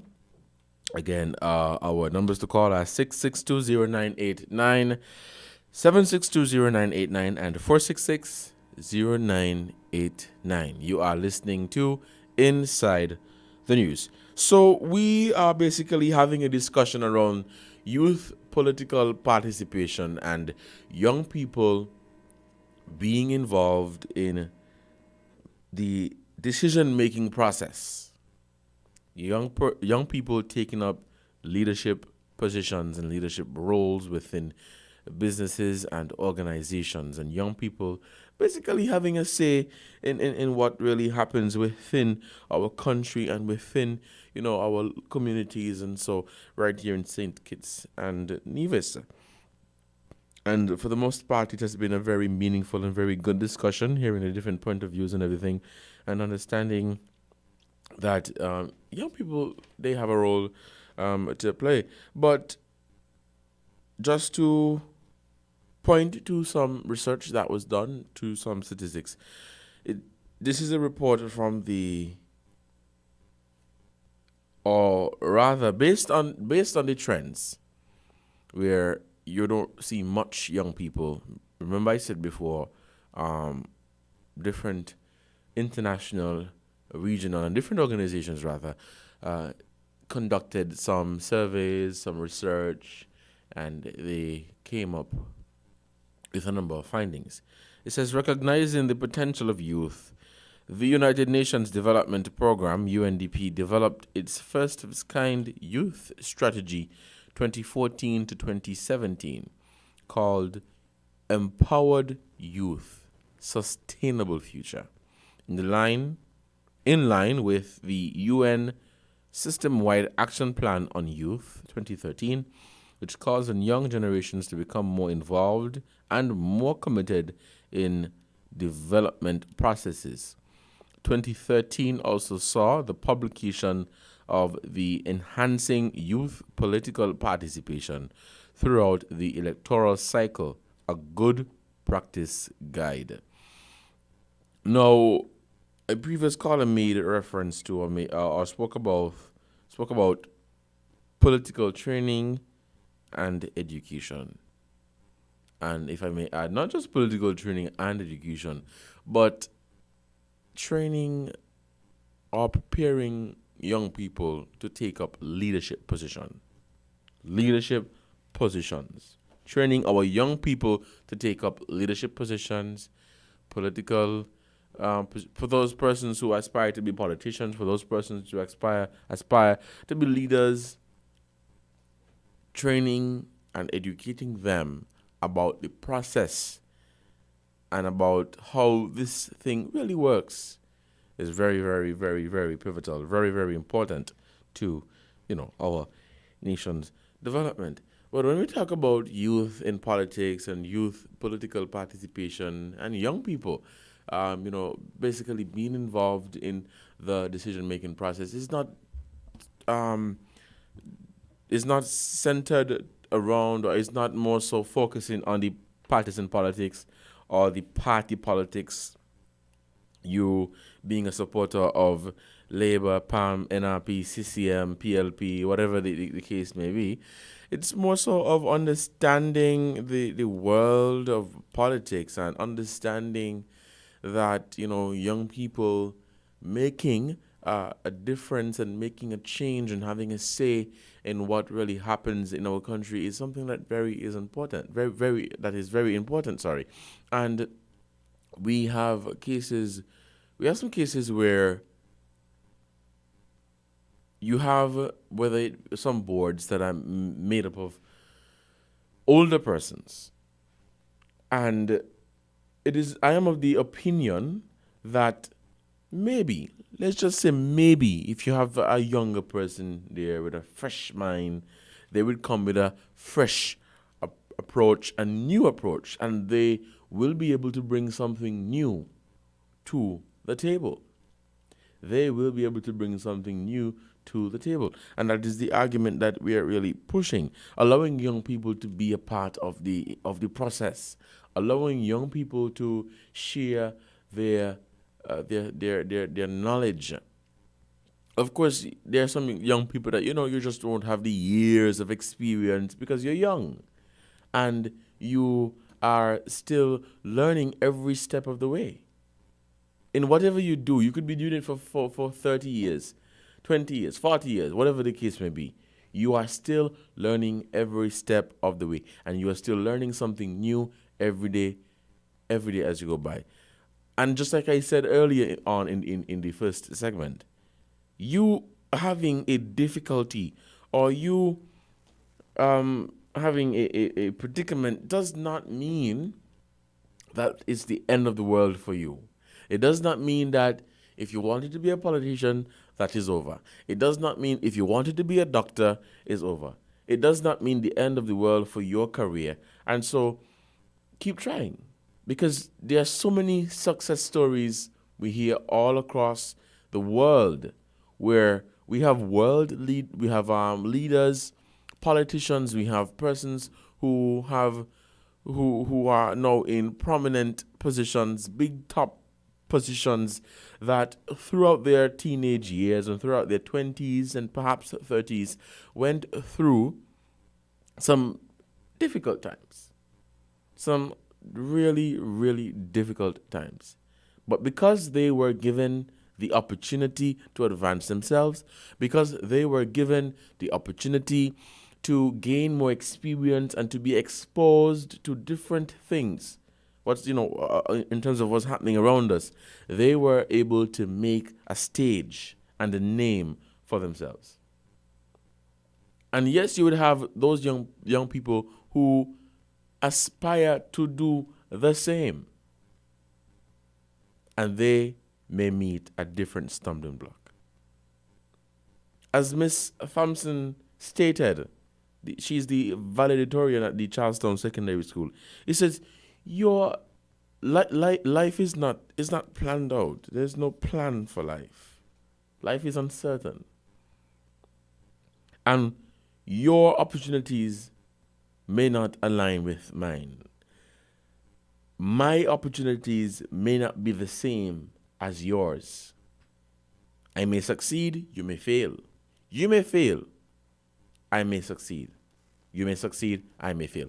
And so we have to understand that there will be challenges. There will be rocky roads, and there will be times when, man, you just feel that things are not working out for you because of certain things. But we're talking about young people really having that avenue to be a part of the decision-making process. And as we were talking about, the political parties where you have young people within the parties that, they've been there for some time and they look very promising and they look that, like they're ready for leadership and they are ready to take up a leadership role. Look at different organizations around here, in different companies. You have someone who may have been there for 20 years, 30 years, 40 years, 50 years. Yeah, 50 years. But it is a culture that we have developed where I don't want you to go. And if you go, the whole thing dead and the whole thing done with and it gone, ain't good again. It is a culture that we have developed where we believe that this belongs to somebody and that belongs to somebody. No. No, we have politicians now who are in their 40s, their 50s, their 60s. They did not come into politics last year, year before. They came into politics when they were young. But the issue, and the caller alluded to that, the caller spoke about that. The issue is people getting involved in politics at a young age and then they don't want to leave. They don't want to leave. So on one case you have them who, in most cases get greedy. And then you have some who they want to go, but their supporters are like, man, if you go and I go. But because they want to see the party keep going and keep succeeding and keep, going on, they stay. They stay and they allow the process to continue. But making room for young people to be a part of the process is very important, because you may end up in a situation where you are ready to leave, but there is no one to take over. You are ready to move on with your life, but there is no one there to take over. And we have seen and we have heard of cases and situations like those, where we want to hold on to this and we're stuck in our ways and we say, we ain't going nowhere, we ain't moving.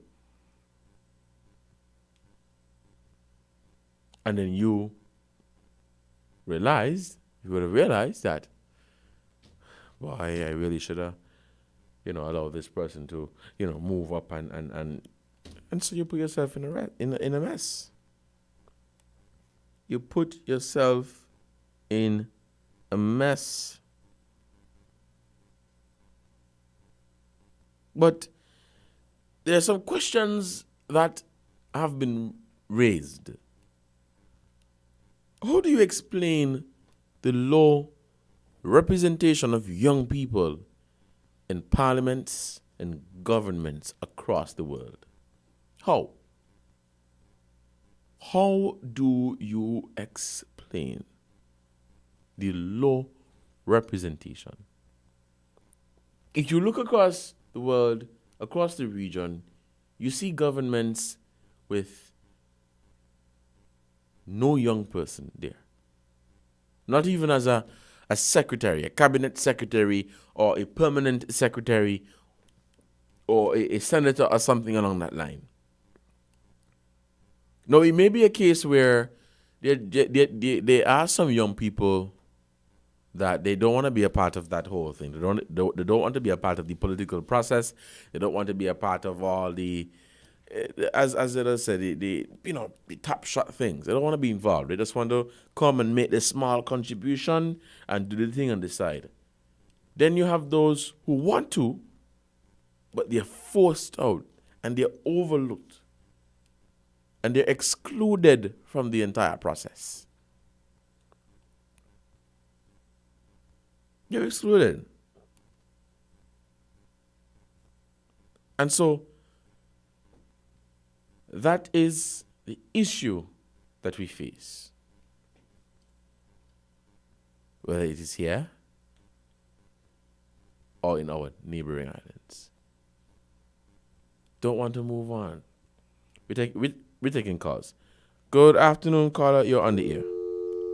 Oh, we lost that call. Caller, we have another call. Good afternoon, caller. You're on the air. Good afternoon, Mr. Cornelius. Good afternoon. How are you? Yes, I'm fine, thanks. We have to first determine what you mean by young people.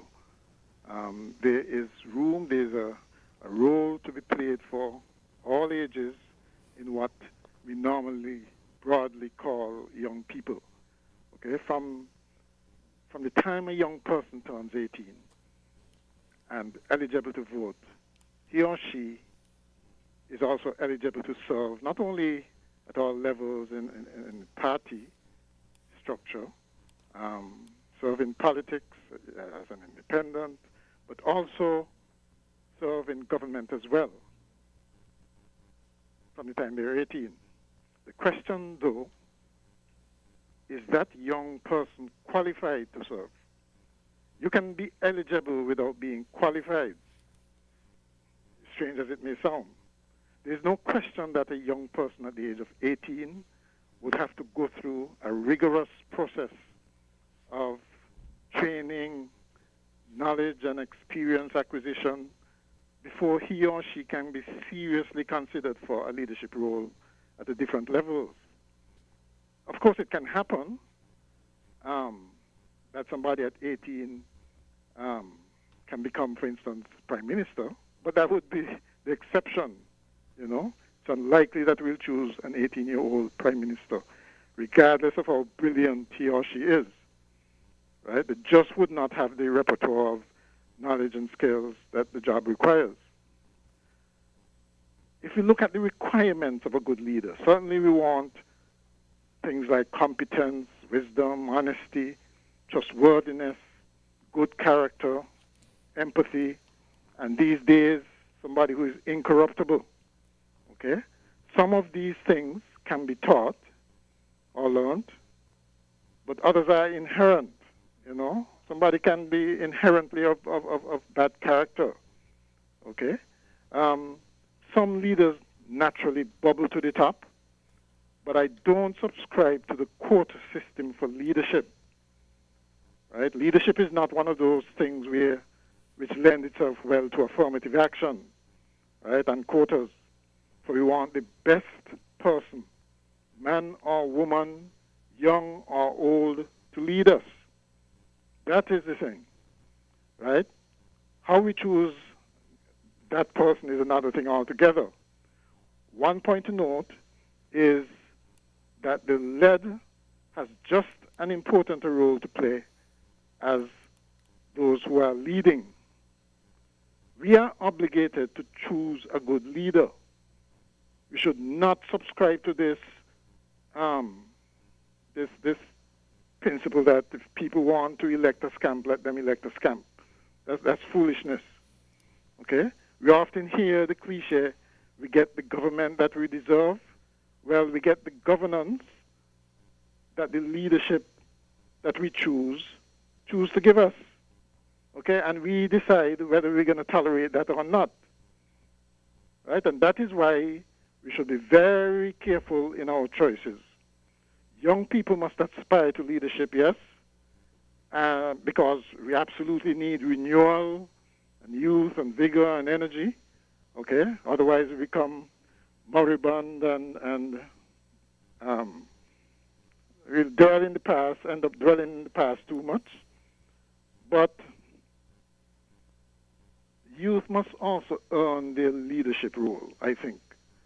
Okay? For very often, too often, the young ones just end up becoming carbon copies of the old leadership. Right? They have the same bad habits. Right? I guess because they had bad mentors. Right? They become corrupted by the process. Yesterday, for instance, I heard a leader who vacated and gave way to younger heads. He was lamenting the fact that the ethos and the psyche of our people has changed, and not for the better. Okay, we've become far more transactional, far more quid pro quo, and that is not the direction that we should be heading in if we want good leadership. That is definitely not good leadership. right? Yes, it might be difficult to get the kind of selfless, altruistic kind of leadership that we once had, but that is the whole point. Everybody cannot lead. Everybody should not lead. We want the best, okay, because that is what essentially determines the tone in the country, the type of country we want, how we're going to get there, the kind of methods we use to get there, and of course, somebody with a vision of better, not a vision of doing things the same old way, right? And that is why I agree that we should have more youthful people at all levels in leadership of organizations and government. And it's not just government, it's organizations as well. Right. Okay, because they bring, as you said, they bring a freshness, right? A freshness to this. It's renewal. Okay, but right now, from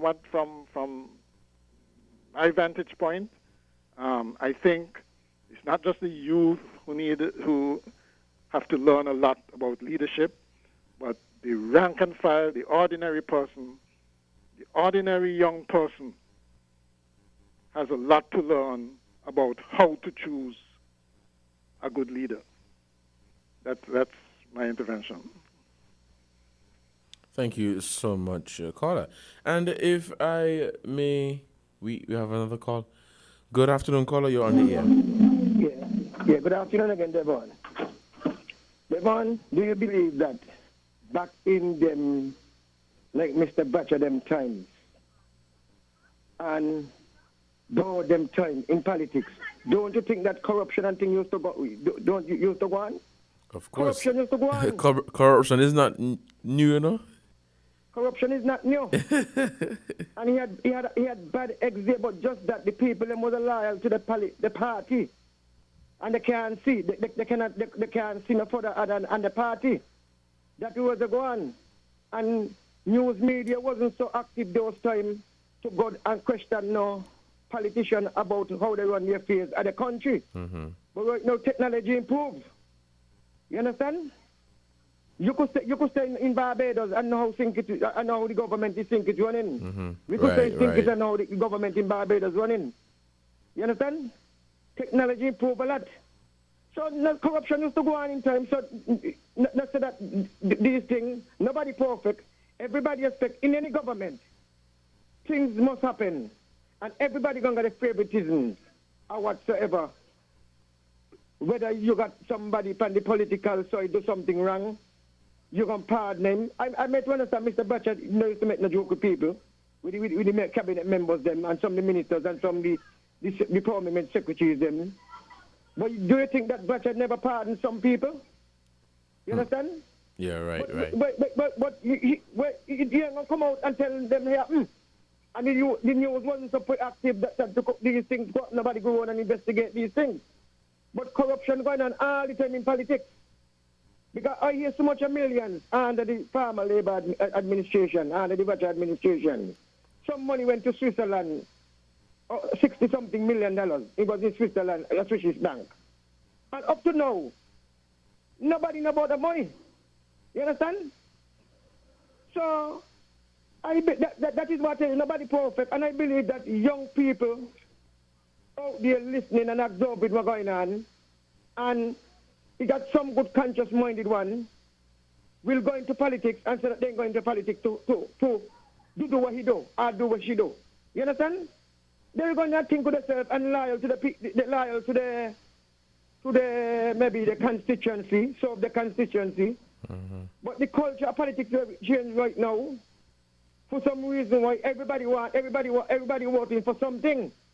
What are we supposed to go and vote for? We vote for government to do for the country, for the people, for the school, for the hospital, for the roads, and spend our money safe. That is what we vote for government for. We don't vote for government because when you look, you hear this, that, and you said, man work hard with money, this work hard with the money. You understand? And I believe that if young people get together as one body, you know, me not say that run all the old, because Minister Sean Richard, Deputy Prime Minister Sean Richard. Sean Richard is in politics young, and he went in there very young. And he's supposed to be a young man still. You understand? But he owes to the politics now. As far as I concern, he owes to the game. You understand? He's senior now.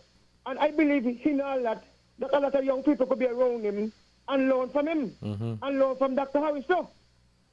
You understand? That is what we want. We see young people more involved in the technocrats.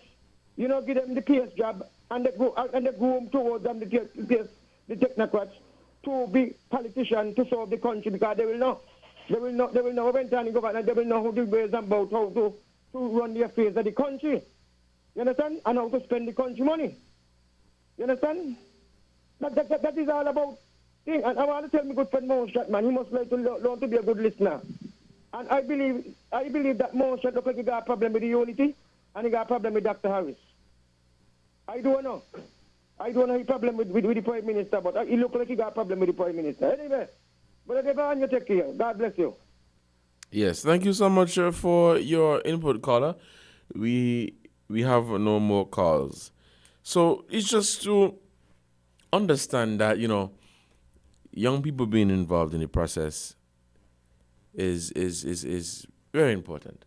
But at the same time, we're not saying that because you're young, you may be 25 and you have a bachelor's, master's, that you should or you must get that position or whatever. But let's take this call. Good afternoon, caller. You're on the air.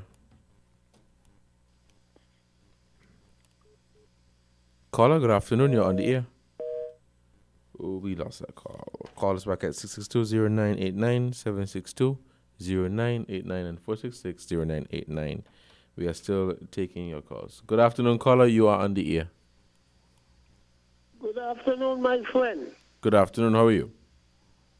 And good afternoon, the listeners of Win FM and your program. So much young people talk about you in the circus at night, where you're handling your program.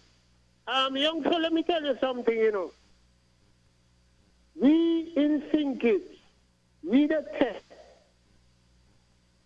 people who give polling contribution in Parliament and elsewhere, in the teaching profession and elsewhere, for vintage. Who in the world could say Dr. Timothy Harris is not doing a good job? The guy's doing a good job, but you got some tests out there waiting for things to happen, and they're getting it. So they're constantly in the media trying to see where they could find to make them look bad. But the guy is doing a good job. And as long as he continues that way, I don't want him to listen to people on the road, you know. I want him to listen to people on the road. Mr. Wayne, let me ask you a question. You heard about what's going on up the warehouse up there? Because they walk up there for 20 years, you know, and we're hearing it's sounding very bad. Hello? I'm listening. I'm not I want certain. to know, you said they was to get back to you. So I want to know if they get back to you and say anything. Oh, you mean at the Deepwater port? Exactly. Oh. A lot of people so upset about it in the market because me lying up there for years. And I don't feel that you should exempt a person who a barrel come to outside and man gone and go show the people barrel. That's wrong. That's uncommonness. And I'm asking the powers maybe to correct that. This is a procedure they're trying to put it, not at this time. If people left the home 8 o'clock to go clear the stuff from the rush and going back home 7 o'clock and 6 o'clock, it's terrible. Oh. I'm not going to endorse that. And them arrogant control that they are, people that got the port up there, both on the port side and the custom side. Are you come better with the public paying, are you? Cable cookie wanna, when they hearing me and the media, they must be wanna know what's going on. It is that and some of them train on these people, you know. Come on, Mr. Buckler. I know you could do better. I'm glad for you. Are you correct that damn nonsense? It's not nice. Are you putting the poor people in torment in the meters at Christmas and a COVID? Have a good day, Malboro. Thank you, caller. Thank you for your input. I I think we were on two different pages. I thought you were alluding to the Deepwater Port situation with the breach. So we were on two different pages. But thank you so much for your contribution. If we have no more calls, we'll take a break to acknowledge our sponsors, and we will be back to continue our talk. At The Cable, we know being local means supporting our own, and our customers deserve the best. Our customers deserve platinum. So now, all customers of The Cable qualify for our new Platinum Loyalty Card. An elite MasterCard experience that lets you support your own like never before. Instantly send money to any Platinum Loyalty member at home or around the world. Shop online or in person anywhere MasterCard is accepted. Save with no interest and 0 annual fees. And the best part? If you're a Cable customer, you are already pre-approved. Just visit the Cable building in Bastere or sign up online at www.thecable.net. Get your Platinum Loyalty Card today because you deserve platinum. Terms and conditions apply.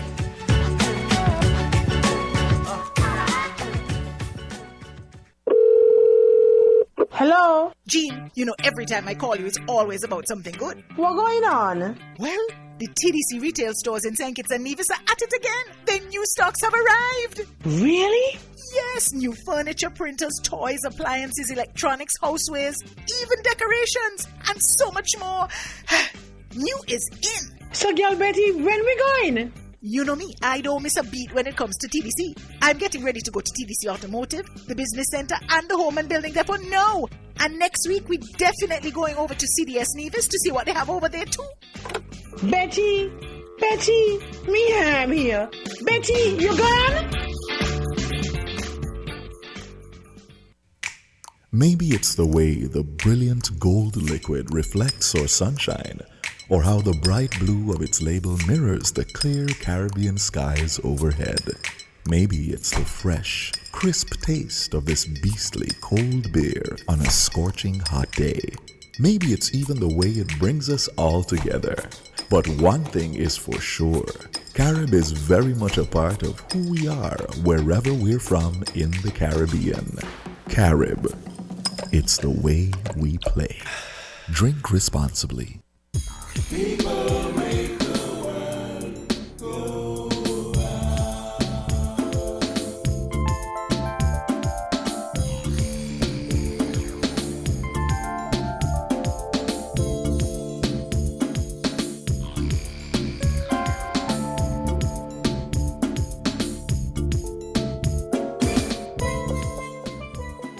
We have a call. Welcome back. Good afternoon, caller. You're on the air. Good afternoon. Good afternoon. How are you? Well, boy, you're here waiting on the lunch, you know. The lunch you promised to send me. Once that you're here, you promised me lunch. Good afternoon to my good family in Montserrat and all over the world. And I send condolences down to St. Croix to my relatives on the passing of my cousin, Elsie Galloway, from Hayden Smith Village, who later moved to Trafalgar. So my condolences. Now you asked a question that was answered in Jamaica. What is hindering young people from getting into leadership positions? Mm-hmm. You remember the statement that was made in the PNP run-up for the presidency of the party? Election cost money, one. Right. And you need somebody who has connections with the private sector who can do campaign financing. On those two counts, young people fail. I remember that. And it's a fact. Look at the quandary they're having in one of our parties in St. Kitts. The present leader has money, one, and two, he has connection. He could go Dubai, he could go the Emirates, whatever, anywhere. Now, what they should do is begin to introduce the prospective leader to some of these people. When you're going to Dubai, walk with them. When you're going to USA, walk with, you know what I mean? Mm-hmm. Right. That is one way, you know. Everybody on Zoom and so now. But that is the problem right there. young people not having access because they can't even fund their own campaign. That's number one. Sometimes the success or failure of their campaign depends on the leader of the party. He decides how much to allocate to you. And if you on your own, if you are not able to muster some, you fall short. Can you imagine? I mean, we know here that we're doing, what do we call it? We're battering. Election is battering now. So, who got the most, get the most. How does that affect a young person? Well, you see, that is an argument that I have heard before. It was being had in Jamaica and even here, where one would say, well, you meet all the other requirements to run for office, but you don't have you don't have any money. And if I may, I mean, because even I remember when we were doing the women political participation training, the issue of campaign financing for female candidates came up. Sometimes they are less reluctant to put a lot of money behind a female. Now she may live in a community that have certain social needs, eh? And I'm not even talking about battering. Where there are certain things that they need. For example, if you are in opposition, let's put it that way. You won your seat, but you're in opposition. How much is the party willing to put into your constituency? Good You see what I question. mean? Yeah. You can't do nothing, but they would. But if they feel that they prefer this other person, they put money over there, even though you're not in the house. So that is the problem, you know. But young that's what people I'm. have got to get themselves into positions. That's what I'm getting where- at. Go and join Rotary. What They I'm need, what I'm they getting need at, to Miss get Henry. themselves in organizations where you can come into contact with people of influence. Right, How that- but Miss Henry, what I'm getting at is that yes, you're gonna have some young people who want to run. They want to be involved in the political process. They want to be a politician, and they may not have the necessary funds, their own personal funds.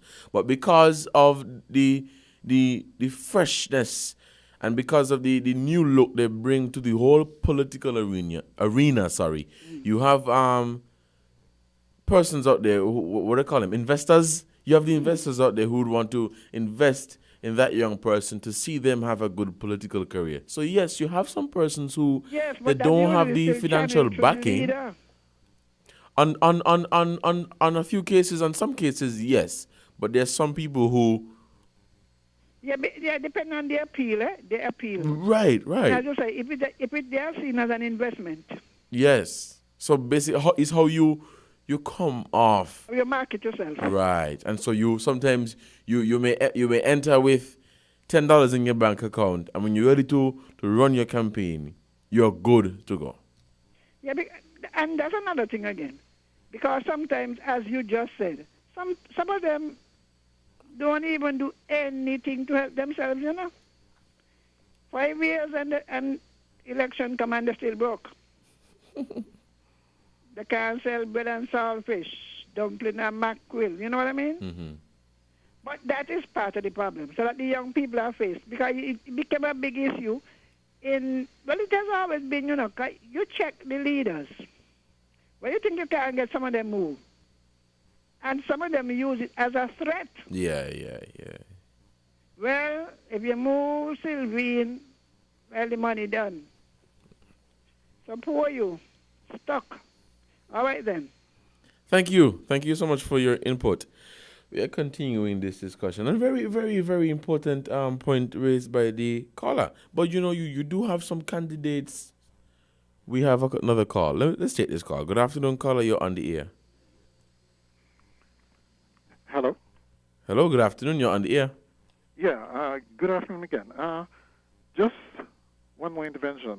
When we think of young persons in decision making, we normally restrict it to political leadership, right? Political decision making or the civil service. But we should broaden our view of what leadership is about. I would venture to say that if we look at the major decisions and innovations that have driven our technology revolution, for instance, these have been inspired by young people. So maybe it's a good thing they did not waste their talent and energy in politics. All right, there are other avenues by which they can lead and make a huge impact. I mean, most Nobel Prize winners I know are aging people. They usually get awarded based on many years of work, painstaking work. But there have been a few young ones, so all is not lost, right? And there is definitely more to development than just the politics of it. Right. Right. So young people can make a significant impact outside of politics. They should not. I agree. They should not. Yeah, they should not just look at that aspect. Yes, I mean it's good if they are represented in that sphere as well. But certainly in terms of impacting the country and the countries and impacting the world generally, there are so many other ways they can do it. Volunteerism, so many other ways. So what I'm saying is don't get just caught up on just the political leadership. Okay, then. Right. And, Carla, I wholeheartedly agree with you. You have some cases where you find that young people would make a better contribution and a more significant contribution by being a permanent secretary or a department head or running an organization, whether it be in the private sector or public sector. So it's not just being a politician or in the house. Is an opportunity for you to make change or be a part of the decision making process. But being a department head, being a manager, different positions you will have. Being a leadership in any sphere. You're right. That's the whole point. Show your leadership potential, your capacity in anywhere, any sphere, and it would make a difference. Yes, definitely. Even in that small area, and collectively, it's a big deal. Definitely. Okay. Thank you for your input, caller. It is now just 22 minutes past the hour of 1 here in our studios, and we'll take this other call. Good afternoon, caller. You are on the air. Yes, good afternoon. The caller before last said that someone was in politics and they come out 5 years later not richer. But surely if you go into politics and you are not correctable, you only get your salary. So how are you expected to come out richer at the end of 5 years, other than money is from your salary? Thank you, caller. You're a bit soft, so I didn't hear every word. Sorry about that. We're a bit soft, but thank you for your contribution. We are still taking calls. Call us at 662 0989 762 0989 and 466 0989. We'll take this call. Good afternoon, caller. You're on the air. Yeah, Devon again. Now, with party in this country, especially in the federation, you understand? You got the NRP, you got the CCM, you got the PAM, you got the Labour. I ain't going to say the PLP. Now, this party, a Star World Party, that has members who pay the dues, whether monthly, weekly, or whatever. But when election coming around, none of these parties could stand on their own and run a campaign out of the party fund. I mean, another people sponsors different companies sponsor political party. I support our PAM. All back in the 80s coming up. And I used to pay me party dues. You understand? I never stopped paying my party dues. But You want to know, when some people run, I was talking to some candidate for PAM back in them time, and they tell me that they ain't get sufficient money to campaign. That's why they lose. I said, brother, let me tell you something now. When you plan for something, you also got to put your in your pocket too, you know. Right. You understand? And help when you campaign. You cannot depend on the party for everything. But saying this to saying that, look at the Star Wars Labour Party. For almost 80-something years as a party in the Federation. That party can't stand on its own. That party can, if a member of that party, if a member of that party is sick, they cannot say that they're going to help the member or supporter or whatever the party. Because no money there. Look at the building them that the Labour Party, like Massey's House. You understand? Massey's House is the main, like, the building where they keep the meeting and everything. They have the union and everything there. Mm-hmm. And you find that gone to scrap. You understand? They got to rent out some of that now. Rent out some of that now who get money. I want to know where this party money don't go, where the member of the party money don't go. Who one is going to? You understand? And a lot of people support parties, they support political parties, and they don't pay the political dues. You understand? And I believe that people like me who support any political party and pay political dues are you. I believe when the party get in government, the party is supposed to recognize you. You understand? But it won't happen that way. These people who work hard for some of these political parties, they're the hard worker for the party. And when the party gets in government, they ignore these people. These people don't even have a chance to maybe get an opportunity to even work for the government. They still work for private sector and all those things. I'm agree that some people do not they don't like to work for government. But if you see that somewhere that you could find a way, because this person is a supporter, this person bring the party, this person get the party. You understand? You got people got animal, they contribute animal. When the party got raise fund and all these things, they do all these things. And this is where the political party them supposed to try to raise funds. Back in the 80s and back in the 90s coming up early, PAM used to raise a lot of funds. The Labour Party used to raise a lot of funds. But up to now, you want to know when an election comes, where is money gone? Any supporter of the party want to help? Maybe they get the house burned down or something. The party can't help them. All right, then, Devon. You have a wonderful day. God bless again. You too, and thank you so much for your input on our program. You are listening to Inside the News here on Win FM 98.9.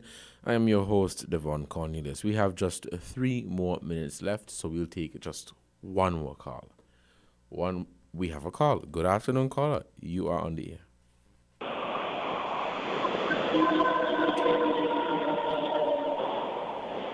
Caller, good afternoon. You're on the air. Yeah, how are you, man? I'm doing good, thanks. Yeah, I just wanted to ask a quick question. Why is it they have that dual citizenship? Some persons who have dual citizenship can't run for politics. If one is like a natural born citizen of the Federation, whether they have a passport from another country or not, why they block that person or persons? If persons want to get involved in the politics there in the Federation, why would they be blocked from, making their contribution? Well, you see, that it is something that is set out in the Constitution, of course, but I believe that decision was arrived at because as a member of the Parliament, of the National Parliament, whether it be here on St. Kitts or in the Nevis Island Assembly, they want you as a government representative, or rather as a representative of the people, to have one to be obligated, rather, for lack of a better word, to be obligated to one state, to one country. So they don't want you to have any ties to this country and that country and that country. So as a parliamentarian or as a member of parliament, whether it be in St. Kitts National Assembly or in the Nevis Island Assembly, you should have one citizenship. That is my view. Could that be changed though? can they vote on that to change that? What I'm trying to find out is that could be changed, and also suppose the Nevis end want to change that. Could they change that on the Nevis end locally, and have such persons run for local government only in Nevis? Wait, I'm not sure if I understand your question. Can that be changed only on the Nevis end? Can the local government in Nevis, or can they try to change that on the local end? And I don't know if you understand what I'm asking you. A person who's a natural born citizen who was born inside St. Kitts and Nevis, can they run? Can they make an effort to change it on the Nevis end locally, at least? I don't think so. I think it's more of a federal issue. It's more of a Remember, St. Kitts and Nevis is a country. Nevis is an island. It has an assembly, of course, which the Constitution gives it certain powers to do certain things, make certain laws. But St. Kitts and Nevis is one country. So Nevis can't decide that, well, you could have dual citizenship and be a parliamentarian, and then St. Kitts don't have that. So if it's changed, it has to be changed from the National Assembly. Okay. I have a follow-up question. Was that implemented in 1983 in the original Constitution, or that was put there by a specific party along the way sometime in the years after independence? To be honest with you, caller, I am not sure, but I believe it was in 1983. I don't think any specific party did that. I think it made in the 1983 Constitution. Okay, is that something you can find out for definite? Absolutely. I'm trying to find out if a specific party had passed that bill in Parliament, like sometime after independence, like with the intention of them, like leveling the playing field or to get an advantage for that specific party. Because I don't like for. They have persons that may want to contribute, but that dual citizenship might be blocking them from contributing. If you understand where I'm going with it. Right, I know they have persons, that might not be on the island. They might want to come back and contribute, but that is putting up a block for them to really make a decision. Because it's a tough decision to make, you know what I mean? Like for persons, I know there was one politician on the Nevis end who had gave up his citizenship in America to come back there. But there might be other persons who might want to follow that lead, but that decision to give up that passport of another country is very difficult. All right, that's just what I really wanted to contribute, Yeah, thank you so much. And I think this will be a very good discussion for our next edition of Inside the News or even Voices. We could speak more about this, but thank you so much for your questions, and thank you guys so much for being a part of Inside the News for Saturday, December 12th. I was your host, Devon Cornelius. Continue to have a fantastic Saturday.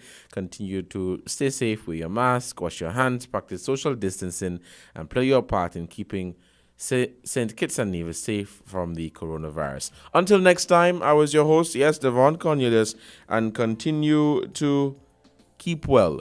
Good afternoon.